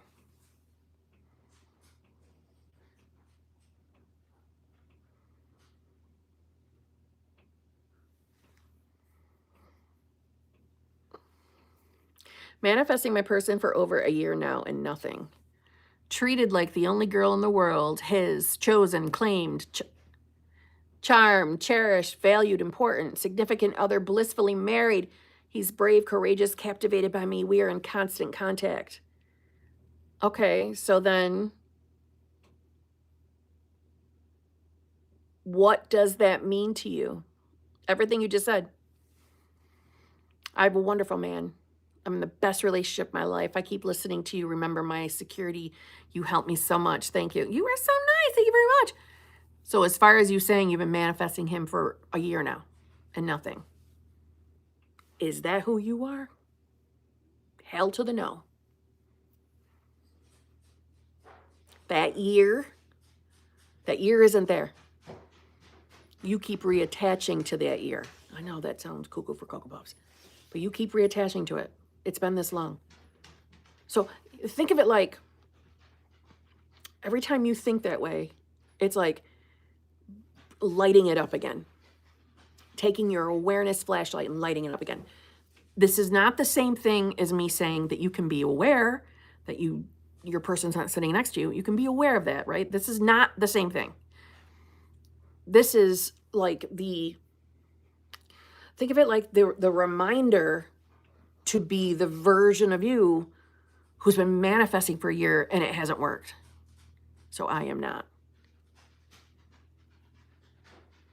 In every new moment, I am. I am that I am. You don't have to say I am that I am.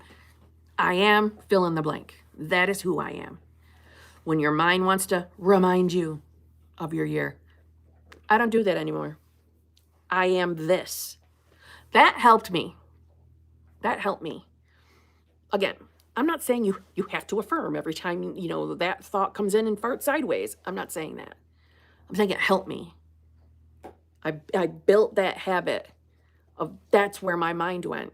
No, I am that. I am that now. It didn't take very long. That's what I'm trying to say. Yes, every new moment, I am this. True. All right. Give me a second. I'm going to go say my goodbyes now before you sleep. Oh, my God.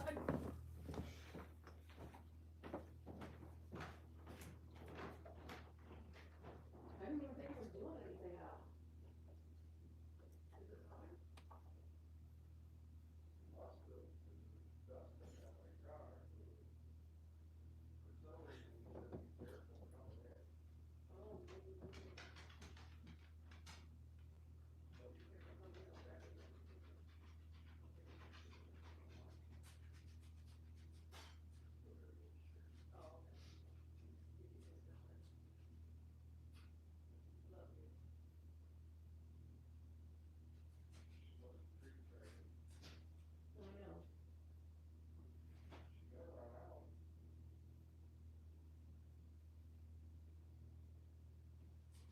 She doesn't need it anymore.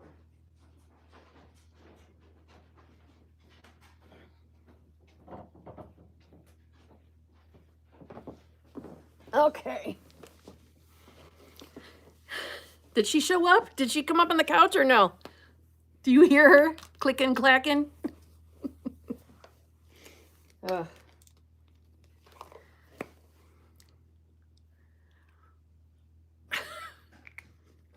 Like when she's treat begging out in the kitchen. She does the dance with her paws.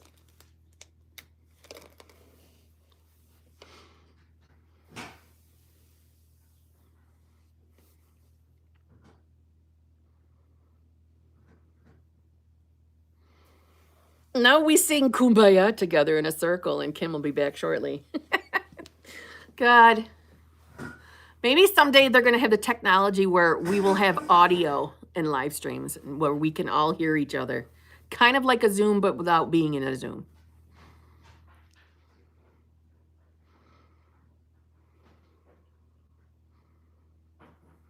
Really? What'd she do?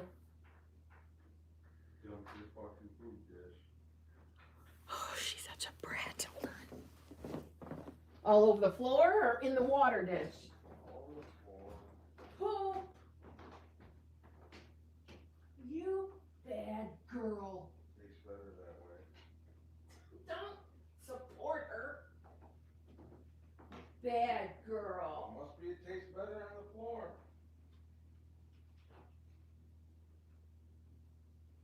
I'll do it. What a bad girl.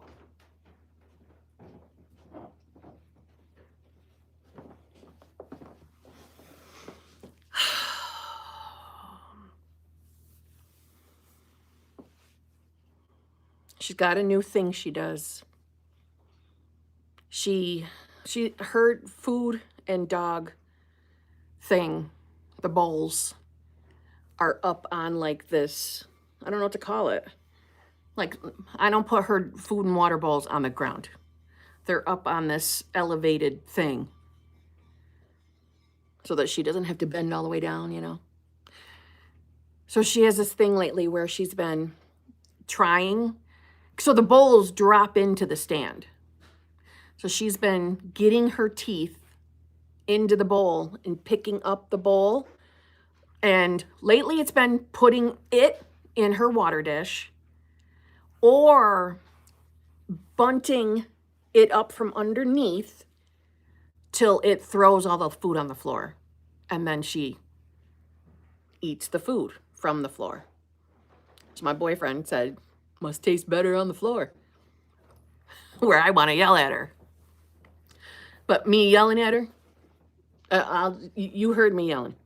She couldn't give a shit less what I have to say. She just kept eating food like it was nobody's business. Like, this is just what I do, bitch. Deal with it. That's the attitude she gave me. Deal with it. Yeah, you. I'm talking about you. Don't you give me that look. She don't care. She don't care. Yeah, don't you come over giving me the love now. Don't you come over here and give love. Well, now she's doing the rubbing on the floor. That's what she does after she's full. I'm sorry, I'm narrating all of Poop's actions. Yeah, it'd be like Poop, don't give a shit. And she doesn't. She just doesn't. Your tone sounded more like praise. Well, what am I supposed to do? Don't want to yell. Trust me. I've yelled. She just doesn't care. Or actually, if I do discipline her by, like, raising my voice, she forces me to love her. She'll come over and, like, put her head hard into my legs and throw her body weight into my legs. I call that's a poop hug. And then she knows Mom's going to get over it. Mom's going to get over it.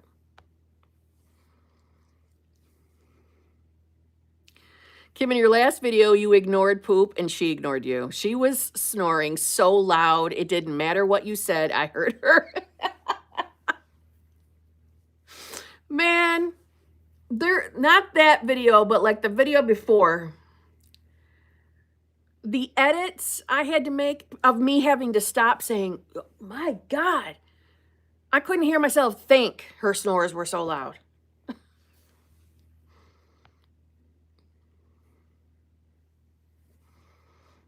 The same with my dogs, so you understand. They're our children, right?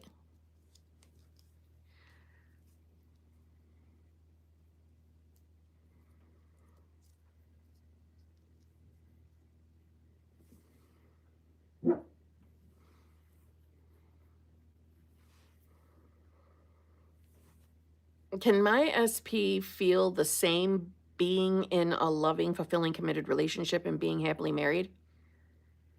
How to decide I am not, no matter, I think you meant to say, no matter what shows up in mind or around me. Can my SP feel the same being in a loving, fulfilling, committed relationship and being happily married? Yes. Your specific person is, let me reword that. Which version your specific person is in your reality is based off of you. So yes to that. And the reason why they feel the same or think the same is because of the one consciousness, the I am. Now that might not look like they might not immediately start acting and behaving that way, but that doesn't mean it's not working. See what I mean?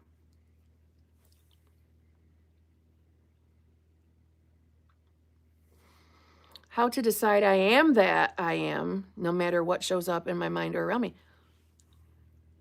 The same way you would decide what you're having for dinner tonight, and just because a cereal commercial came on that looked more tasty, how would you make your decision then?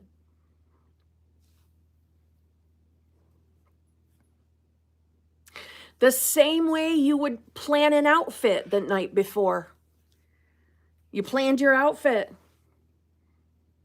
but something else in your closet is looking more interesting, so you're not really sure. How are you going to make your decision then? You're going to pick what feels better, right? That's how you're going to make your decision, no matter what's in front of you.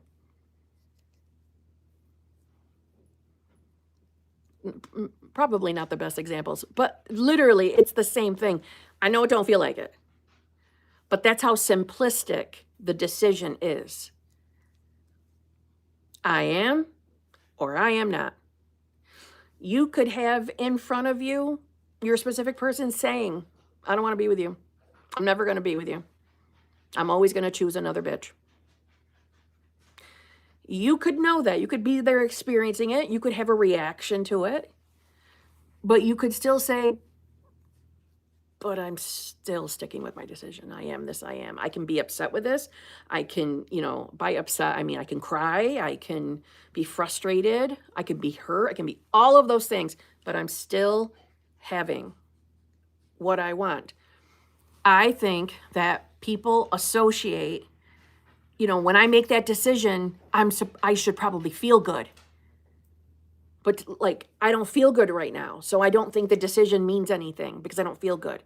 Do you see what I'm trying to say? I feel, I'm just going to make something up. All right. So having a trigger over the 3D, I'm feeling sad about it. Feeling a little worried about, what's going to happen next. We'll just use that as an example. But I'm going to stand in my decision. Okay, I'm making my decision that this is who I am. I still don't feel good. It's that right there where I think most people think, well, then that means my decision didn't stand. My decision wasn't enough because I still feel sad. That's the nuance. You are still source, no matter what feelings you're having, no matter what emotions you're having, no matter what thoughts you're having, you're still God. And your decision still stands.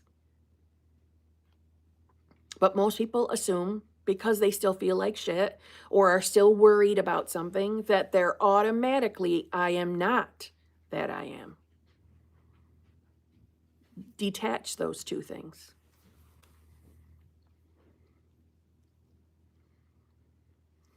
Me and my SB have been on and off 5 times. He keeps coming back for a reason. I just need to work on my creeping fears. I try to have fix-it conversations all the time. With him, I think that stems from the lack.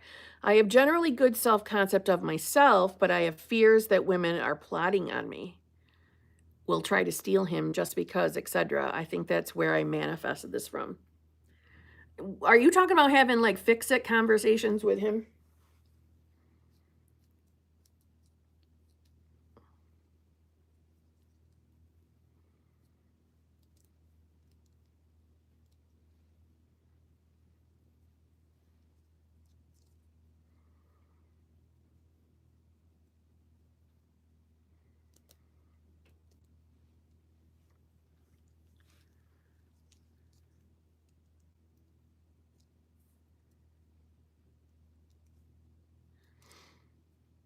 Do you have any tips for decreasing the amount of time from seed to bloom? We know that manifestation is instantaneous and that creation is finished. Yeah.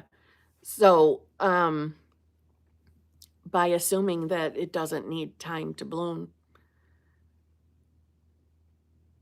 that accepting that time is not linear, that time is not real, and that you are who you say you are in every new now moment.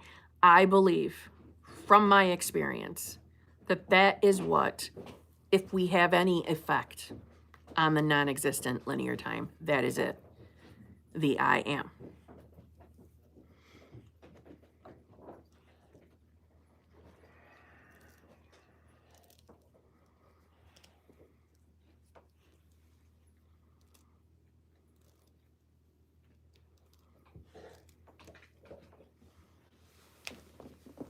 What? Love you. Love you. Jason Momoa. One of them told me about it on the live stream.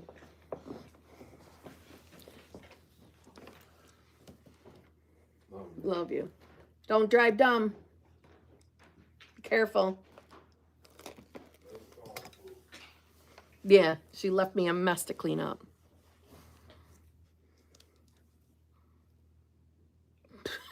She literally looked, as soon as I said she left me a mess to clean up, she looked side-eyed at me. Like, yeah, you will clean it up, Mom. You will.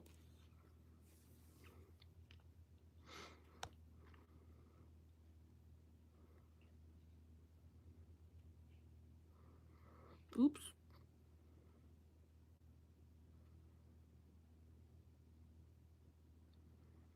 Okay, good. That kind of answered my question too. I guess just decide and let it be. Yes.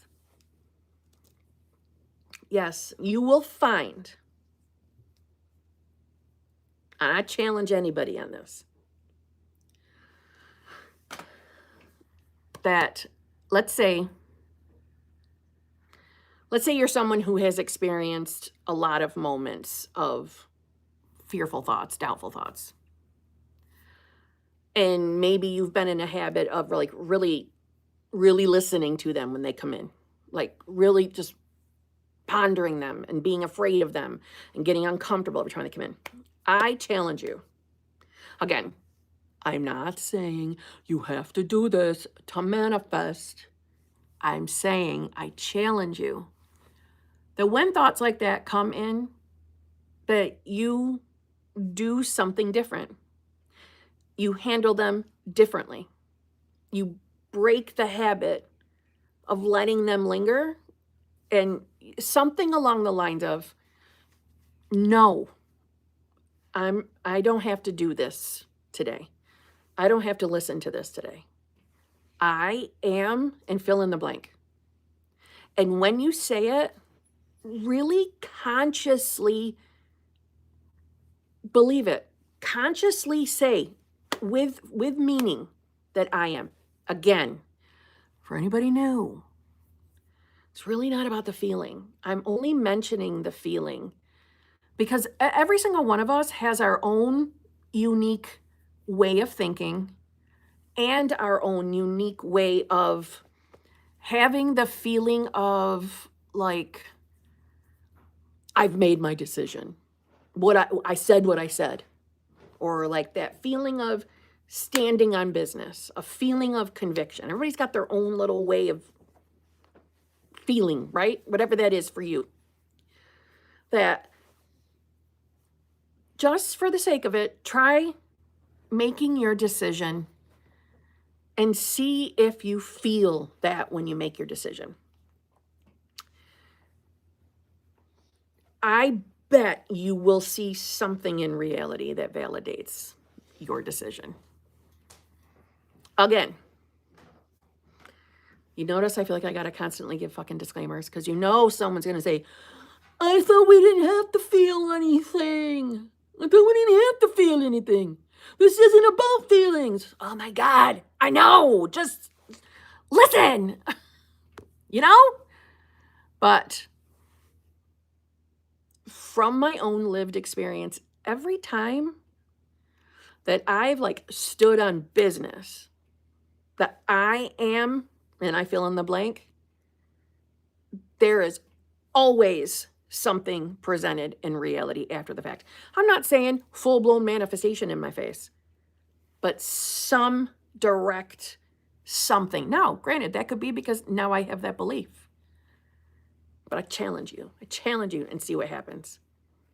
In a sense, it's just proving it to yourself that you are source, that you are God.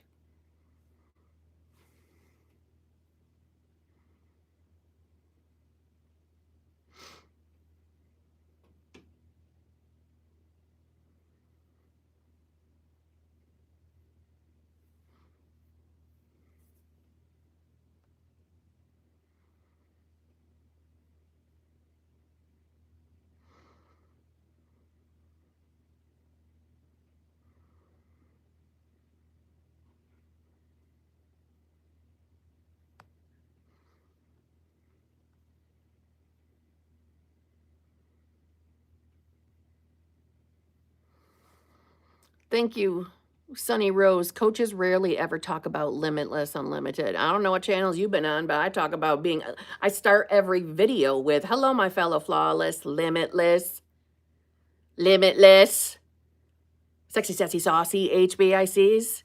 How are you on this lovely morning, afternoon, or evening? How are you all? I hope you're all choosing to be the versions of yourself that have exactly what you want. I hope that's what you're doing. Every video.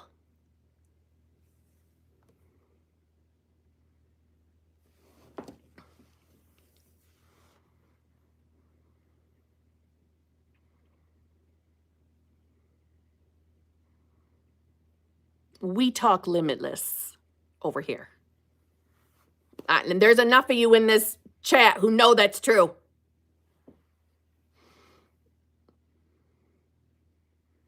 Thank you, girl power I am. You're awesome.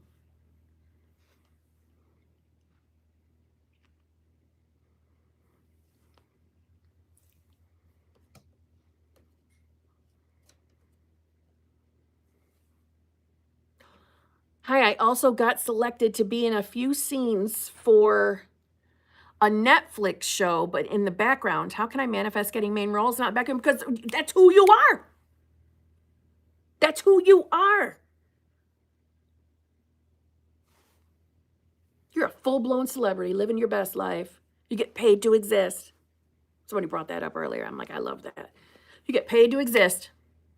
Of course they want you for they want you, there's a whole series made about you. That's who you are. That's just how life is for you. That's your normal. Do you think it's a coincidence that you've been invited? Yes, I realize it's just being in the background, but hello. That is not just a coincidence. Your reality is changing for you. You need to see it that way.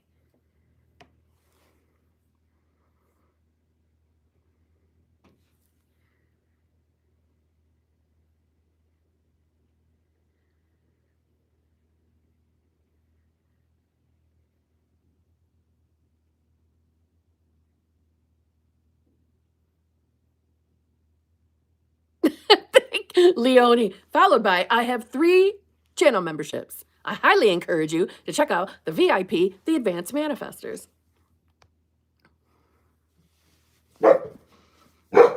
Shh.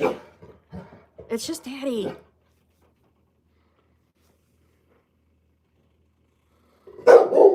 Hey, be nice. It's just Daddy. Daddy. Come here. Come on, it's too late at night for you to be going crazy. Come on, come out here. Come here.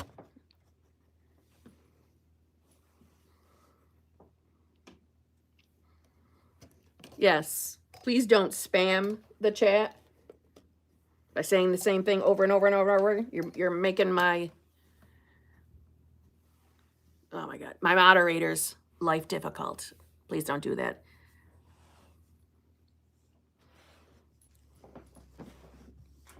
And you already can tell I'm a little sarcastic. You can smell my sarcasm from a mile away. Okay, I call myself snarky sarcastic. So don't you think that if you're over and over and over and over and over and over again, don't you think that that's probably going to get me not to read the comment? You know what I mean? Come on. Come on. Lisa will hit you with a wrench. She won't hit that hard. She won't. I know, but you hear them say things like God is unlimited, but only a few dare to talk about revising death of the meat suit. I know that. I know that. I know that from personal experience, is because that seems to be the subject where people just come unglued over. But we would be contradicting being limitless by believing that's impossible. I know. I'm in total agreement with that.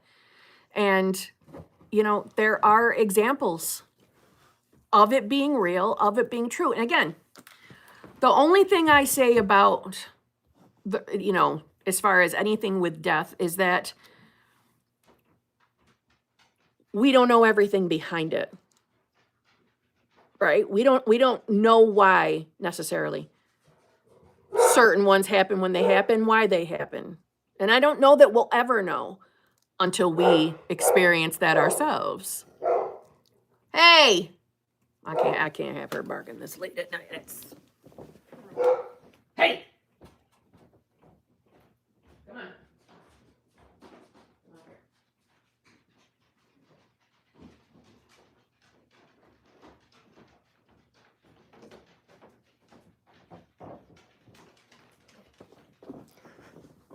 Ugh.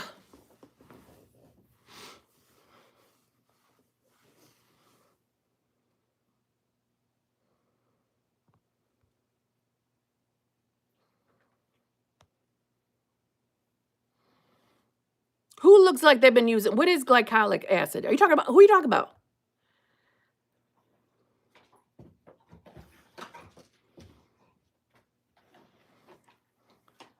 I always thought you just jumped to a different timeline because energy just transfers. Are you talking about when we leave the meat suit? If there's infinite versions, infinite choices, wouldn't there be infinite choices on, on timelines? Right? So I'm not trying to like say your perspective is wrong. That's not what I mean by that. I'm not closed-minded on that subject at all.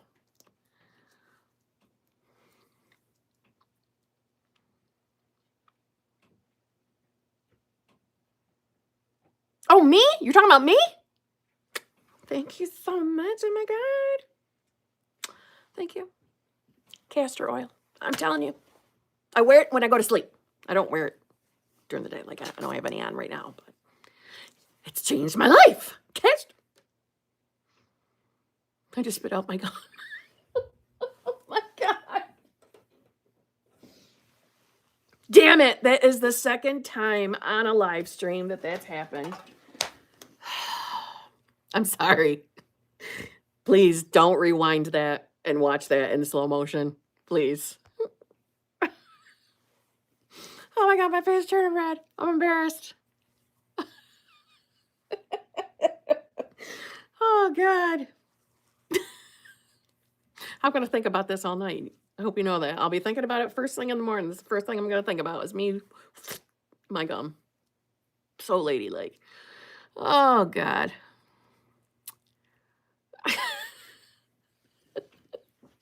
Someone will. You know who will? Bad Kitty. Bad Kitty will get a fucking snapshot of that. And then she'll put it up as her user thing. Because she does it to me and all the channel memberships.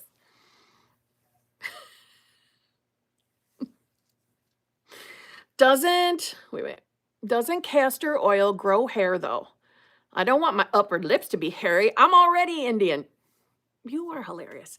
They say, yes, that it can, just hear me out, that it can help thicken like eyebrow hair, eyelashes. I'm gonna keep it real with you. I use Babe Lash on my lashes. Well, on my eyebrows too, but I ran out and I bought new and I haven't used it yet. So technically I don't have it on my eyebrows, but I haven't noticed anything with the castor oil. Like when my Babe Lash runs out, you know, the eyebrows start dying off. I'm being a little exaggerated, but like that castor oil hasn't shown me nothing. The only thing with the castor oil that I've noticed is just my skin is changing. So, but then again, let's be honest. Castor oil really is just the placebo to the belief, right? So decide that if you were going to use it, that it would have no effect on your hair. It's really going to be reflective of what you believe, right? Everything in 3D is placebo. Now, I'm not saying that to get people to stop taking medicines. I don't mean it like that. But like even taking medicine, it's your belief in the medicine, blah, blah, blah. We could go a whole other story. Just saying. Oh my God, you guys are so nice to me. Thank you so much.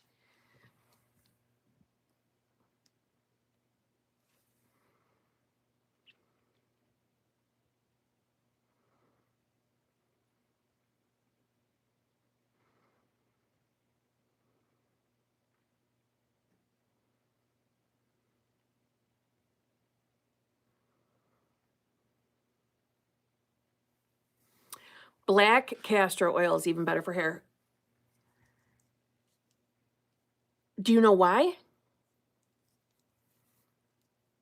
Because I'm not gonna lie, I didn't know, I don't remember knowing that there was a difference. Or that there was more than one kind.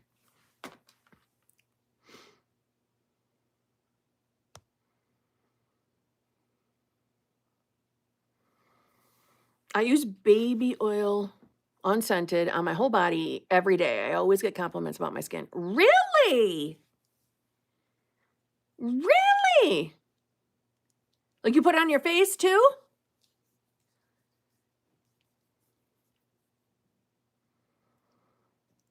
I'll tell you, in my teenage years, I used to use baby oil, but to go sit out in the sun. So I could fry. To get tan. So it's more potent, Gypsy? Is that what you're saying? Are you talking about the black castor oil? Ooh, I'm gonna have to look that up.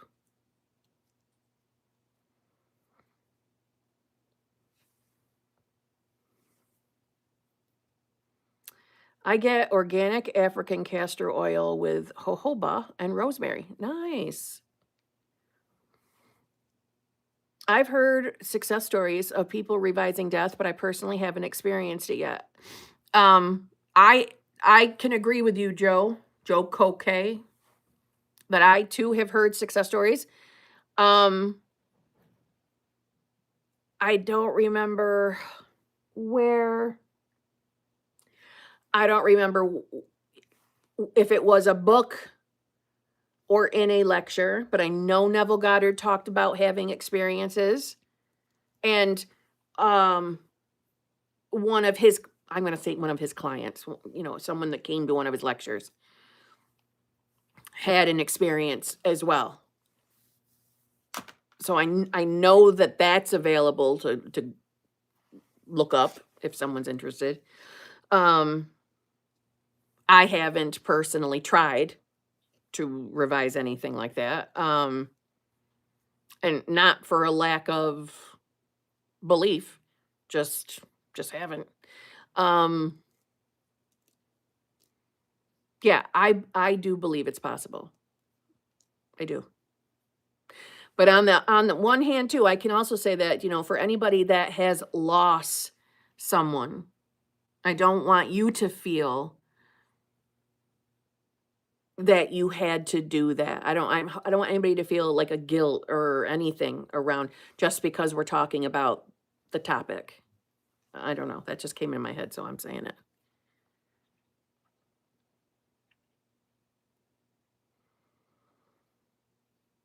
I use castor oil for my hair. It's helping my hair grow. Awesome.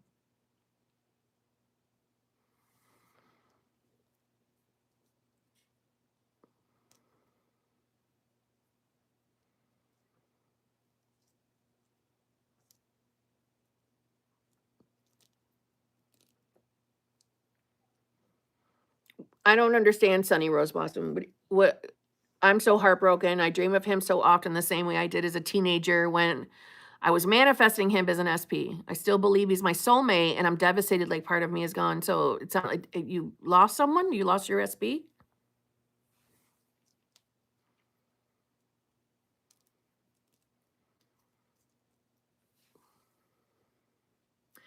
I'm wondering if I should try revising my ex's death or manifesting him alive. That's a personal decision.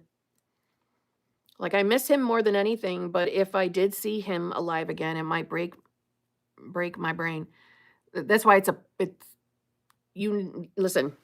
I'm glad I said what I said before even reading your comment about anybody that's already lost someone. I'm glad I said it before I saw your comment because that's a super personal decision to make. That honestly, no one in this live stream can give you that answer. You know? And I'm just going to say kind of like the idea of a human flying. I believe that's possible. And I don't mean in an airplane. But I'm aware of the belief that that's impossible. I don't believe it's impossible, but I know we've all been conditioned to believe it's impossible. Same thing with death. So that's why I'm saying that's a personal decision kind of thing. You have to, you know, decide for yourself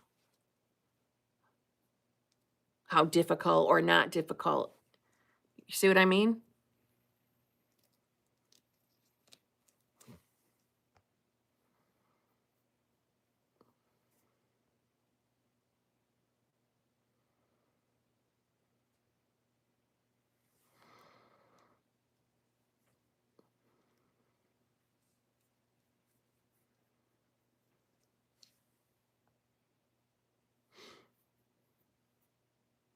I'm sorry you lost your SP.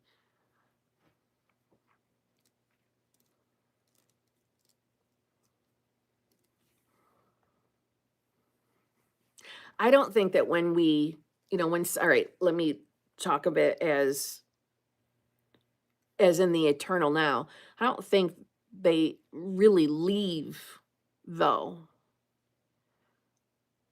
I just think in this reality. So in this reality, and I'm talking about each one of your individual experiences in your little reality bubble, I just think they shed the meat suit. That's it. I don't think that they're gone. I think that they're still, I think of them as being free, not limited to one dimension. You know?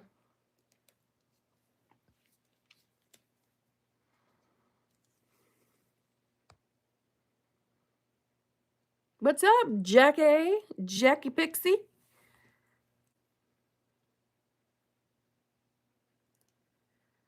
I know there is a reality where my cat Wally is with me in physical form and I catch glimpses some days. I believe you. I believe you. I believe anything is possible. I believe that we are so hardcore conditioned to think of this physical reality as it. This is it. This is what's real. And I think we haven't even touched upon what's real. I think everything we experience is fluid, malleable.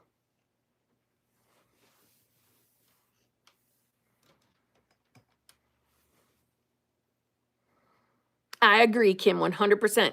Boom.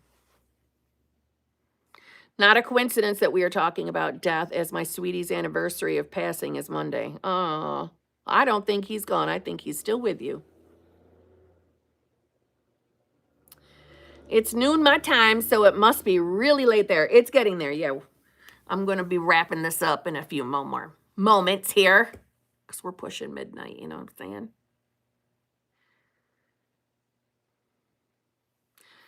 I found out my dad died 3 years ago. I'm sorry. Just a few months ago. I never got to meet him or anything. He stalked me my whole life, but his family I got in contact with said that he loved me very much. Oh, that's heartbreaking. It's heartbreaking.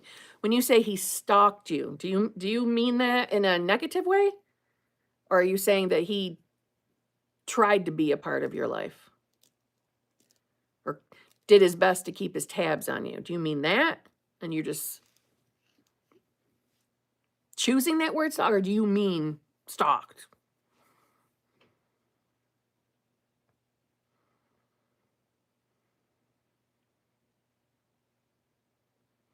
I've seen somebody walk away from their meat suit. It was crazy. Lisa, I believe you. I believe you. That just gave me the zhuzhes. Do you believe that our essence remains untouched when we transition to the other side and we see our loved ones again beyond the veil? Do you believe that our essence remains untouched? What do you mean by that? What do you mean by untouched? You tell me what you mean by untouched. I'll tell you that I do think that when we croak, we just shed the meat suit. I do think that we get to see our past family members. I also, and pets. And I do think that we still have the ability to visit those in the physical. They might not see us, but I think that we have that ability. I definitely don't think we stop being.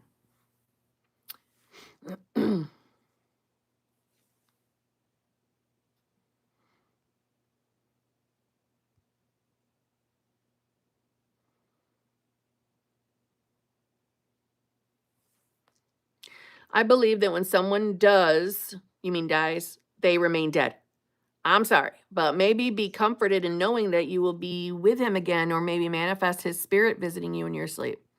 And Laura, you are entitled to your beliefs. You're entitled to believe what you want to believe. It's your reality, right? Nobody can tell you what is right or wrong for you. No one can tell anybody here what is right or wrong for them, right? We run our own individual realities.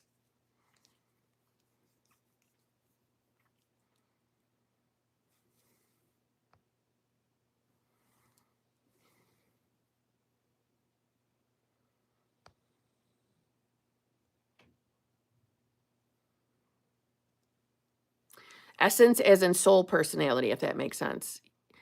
Yes, I do. Yes, I do. When we talk about, like say past lives, when people talk about past lives, I don't think of past lives in the linear fashion, because I accept that all time is now. So if we were to talk about past lives, to me, no, that's just other versions of self in other realities. Because all time is now. I think of it like that. So yes, I think the essence remains. Yes.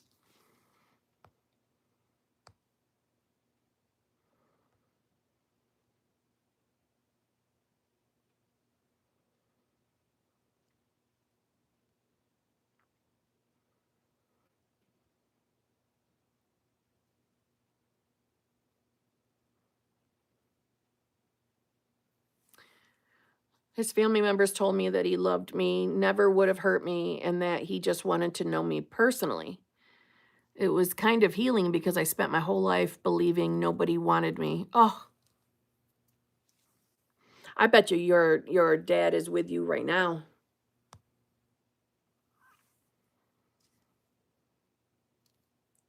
Well, I know that sounds like a painful, negative way to view it, little frog chef.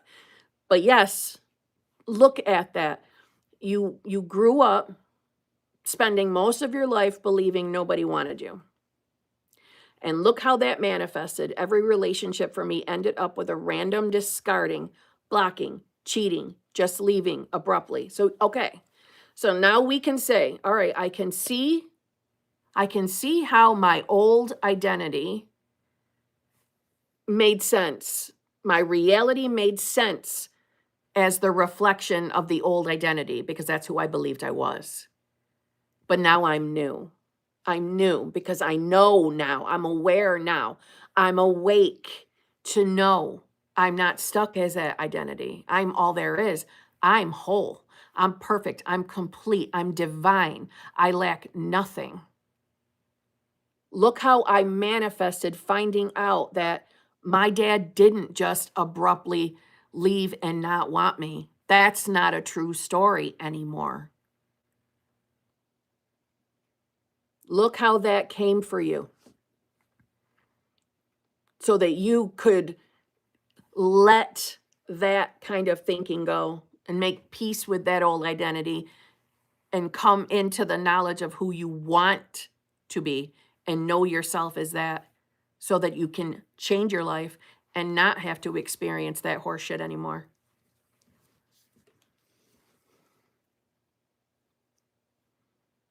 I also manifested my toddler daughter, who is a cancer survivor, to not have hearing loss, but the SP I have issues with.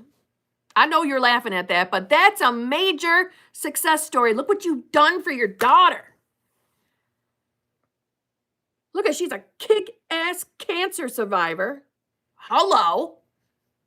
Let's call that mega amazing. And she doesn't have hearing loss. Hello. Mega amazing. So how can SP be a big deal? You kicked cancer's ass.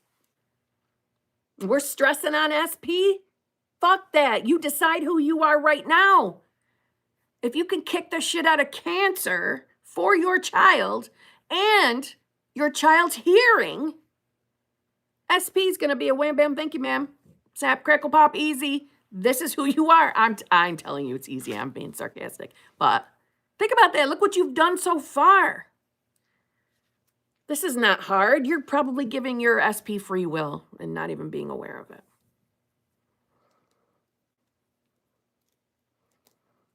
They don't have free will.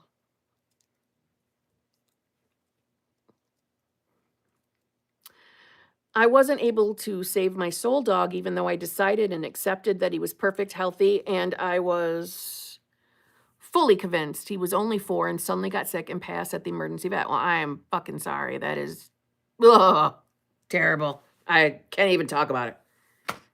That is a subject that, there you go. You found my trigger. That is, I do not choose that. I do not choose that. That also brings into question, this is where I was going to go earlier, but I got sidetracked. On the subject of death, we don't have all the answers. Remember when I said earlier, we don't have the answers of, okay, why do they happen when they happen? Why do they happen in the fashion that they happen?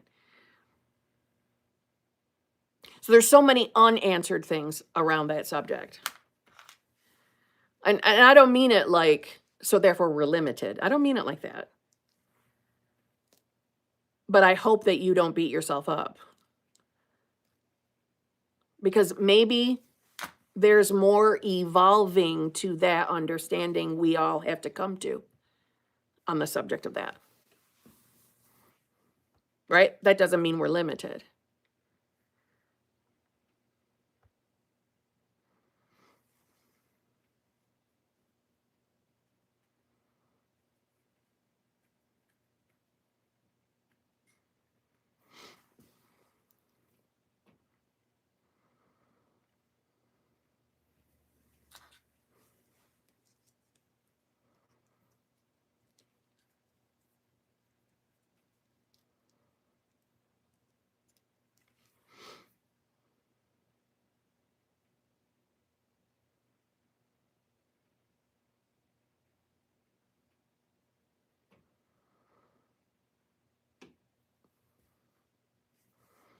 What did I do wrong in manifesting that he died before we got married and had the life I manifested and was sure of? I chose that life for us and it didn't happen. You cannot, listen, you cannot think like that on the subject of death. You just can't. Because there isn't a human, there is not a single human on this planet who can tell you to the the perfect point, the perfect on the dot answer of what happens or why it happens when it comes to death. Not a single person can answer that. They can give you an idea. They can give you a concession. They can give you a perspective. They can give you an opinion. But no one outside of the absolute that is in each and every one of us. So ask the absolute. Ask the I am that you are. Ask that question to there. Because no one else is going to be able to answer that for you. Because no one knows. Right? That's that one little shiny little area that we're all not 100% sure of. Why does it happen? Why in the ways do they happen? Why in the times that they happen? No one can answer that clearly. What I can say is I don't think they're finality. I don't think they are. And my reason for having that opinion is because there's too many near-death experiences. There's too many of people coming back with information. And that goes in line with what I believe. But it's still just my opinion. Do you see what I mean? No one can answer the death question beyond, beyond reasonable doubt. No one can. So what I take comfort in is I do believe we're limitless. I do believe that we are consciousness. I do believe that. I believe that we are I am. So ask what's inside of you for an answer to that and see what presents itself. But you can't blame yourself for it.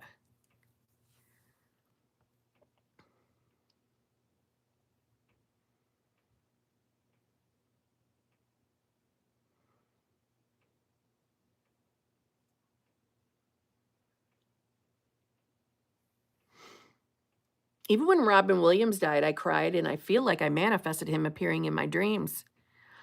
You know, Laura, I am not surprised by that. I believe you. I believe you. Who is to say that you aren't living that dream life with him? I know that sounds outrageous. Doesn't sound outrageous to me. If everything exists in the infinite, exactly. What? Who's to say it's not happening? Who's to say that it's not happening if all time is now? Lisa, can I just give you the mic drop? If all time is now and linear time is not real, your point in consciousness, let's say, is being experienced through the filter of the identity you choose. So who's to say it's not happening right now? And listen, this is not mean. I don't think this is Lisa saying, so go and revise the passing, where no one's trying to force that on you. I'm saying, if all time is now, then that dream life must be happening. But maybe it doesn't ring true for you based on the filter that you're experiencing reality through in this moment.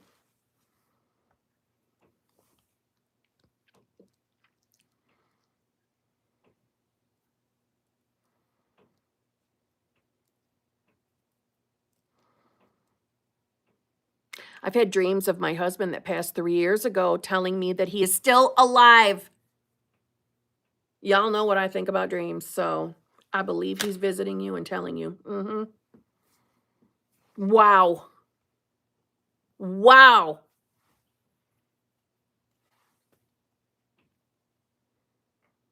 Almost nobody talks about death in the manifestation community. Yeah, I know.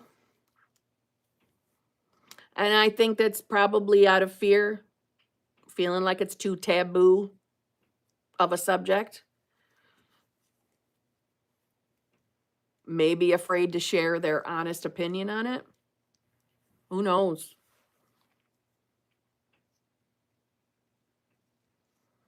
I've felt deeply concurrent realities of my own. Yeah.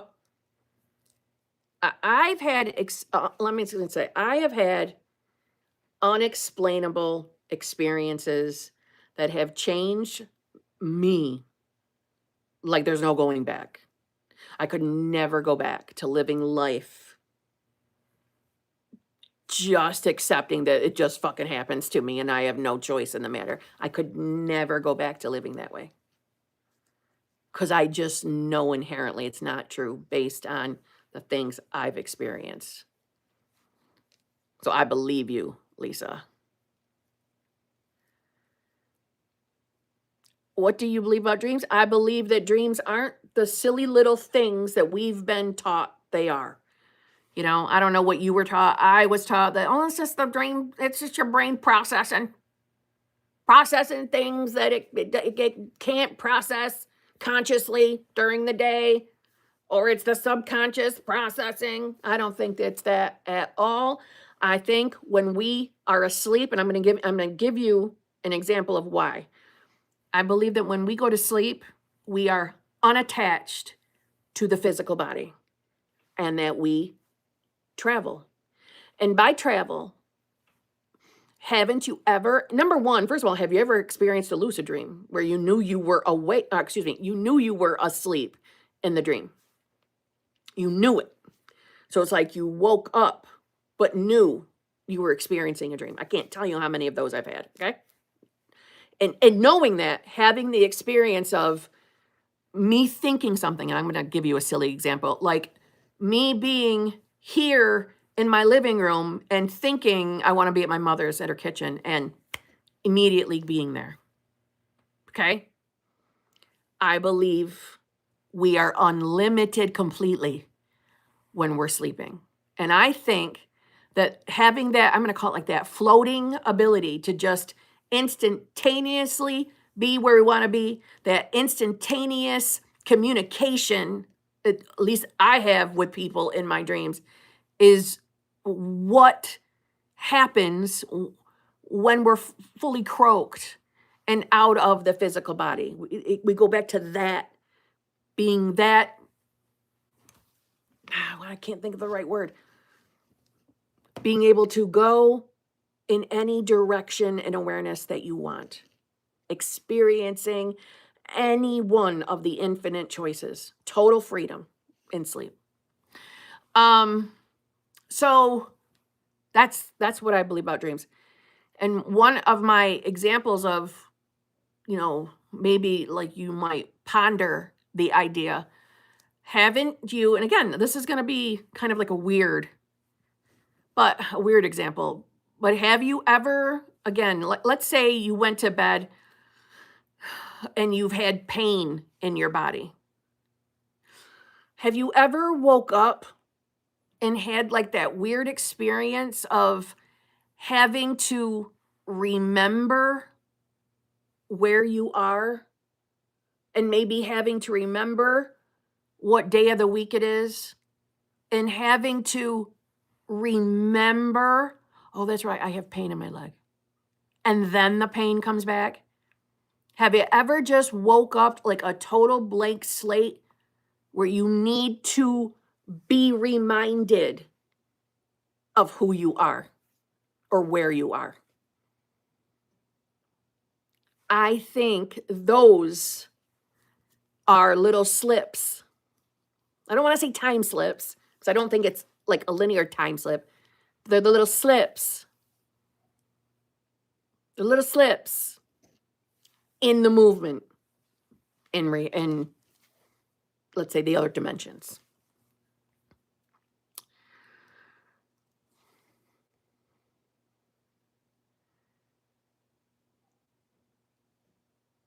Yes. Okay. So a bunch of you are saying yes. Yes. Oh my God. Yes. I love dream talk and I've experienced this. Okay, then.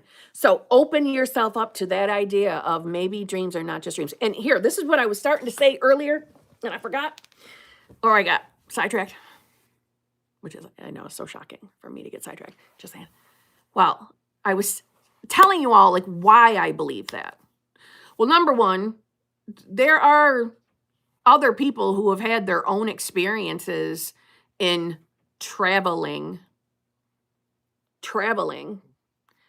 and not to mention people who have had experiences traveling while meditating, right? So they haven't gone to bed, they're meditating.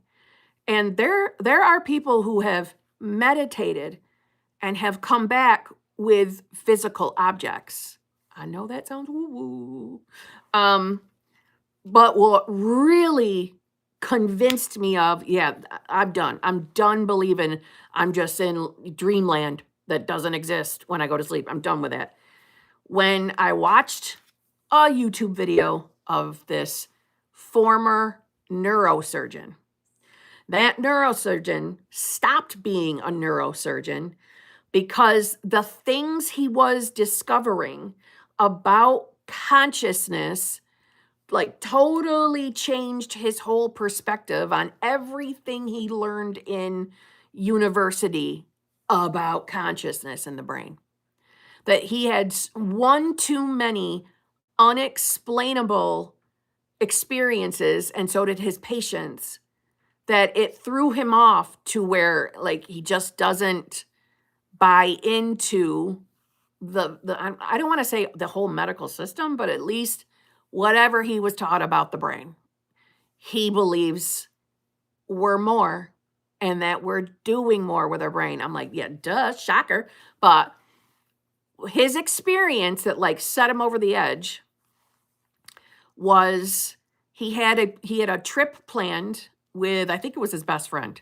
He had a trip planned. They were going to go on a hike the next day. And so when they met up the next day, he the night before had, a weird dream about him and his best friend. And, he started to tell his best friend about the dream. And then his best friend like finished his sentences before he could finish telling the story. Both of them experienced the same exact dream.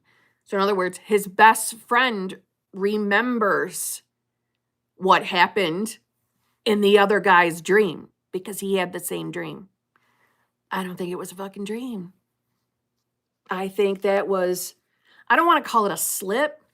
I want to call it like probably most of us are having experiences with other points in consciousness. In other words, other people all the fucking time. But we dismiss it as, oh, it's just a dream. So I'm not going to say anything. It's just a dream. I'm not going to tell her I dreamed about her last night. She'll think I'm fucking crazy. So we just dismiss it. We don't talk about it. So when he had that experience, he was like, I'm done. And then he had one more experience. And this experience, he was like very weary of sharing, which of course only made me believe him more, but that, and he forewarned me, like, he goes, this is going to sound crazy. He goes, but I can't explain. He had this connection with some ducks. And these ducks, he would walk by them every single day. And one of the ducks was in trouble. And he saved the duck. And in the moment as he saved the duck, he's like, I know this sounds crazy, but the duck and I were communicating consciously. He's like, I can't explain it. I haven't been able to duplicate it, but I know I was communicating, blah, blah, blah, blah, blah. Long story short, I'm like, that just makes sense. I think that's what we're all evolving to. Why are so many more people waking up to this? Why do you think? Because we're evolving to the place where we all accept and we're all like no longer, I don't know, like shielded to this all one connection and consciousness. That's what I think.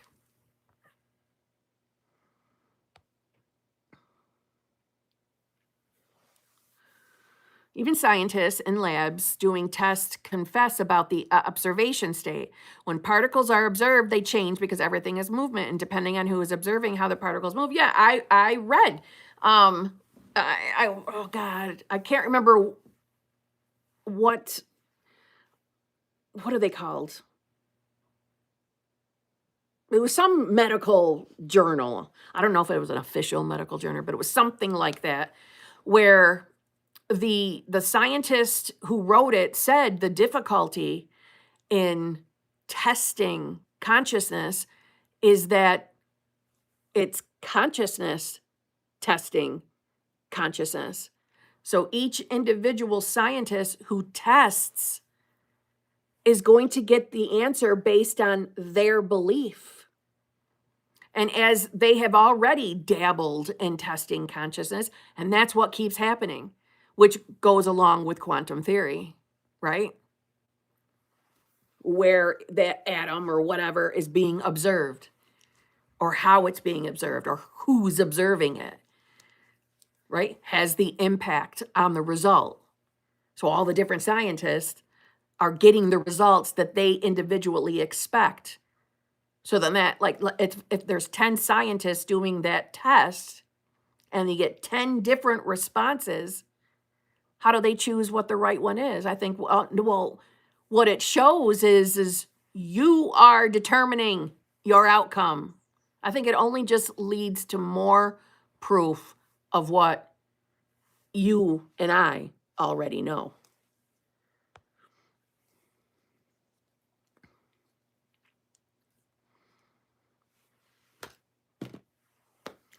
Anyway, it's almost 12:30. I need to make myself go to sleep because I don't want to sleep away the whole day tomorrow. You know what I mean? I also don't want to drag ass. I'm probably gonna. Anyway, this has been so much fun. Thank you so much for joining me this evening. Thank you for the wonderful super chats, the super generous super chats. I appreciate it all. All of you hanging out with me right to the end. I hope you all have a lovely rest of your evening. Those of you on the East Coast, it's bedtime, friends. It's bedtime. It's 12:30. Time to go to bed. So I love you all, and I shall see you all probably tomorrow. Okay? Be good. Be good.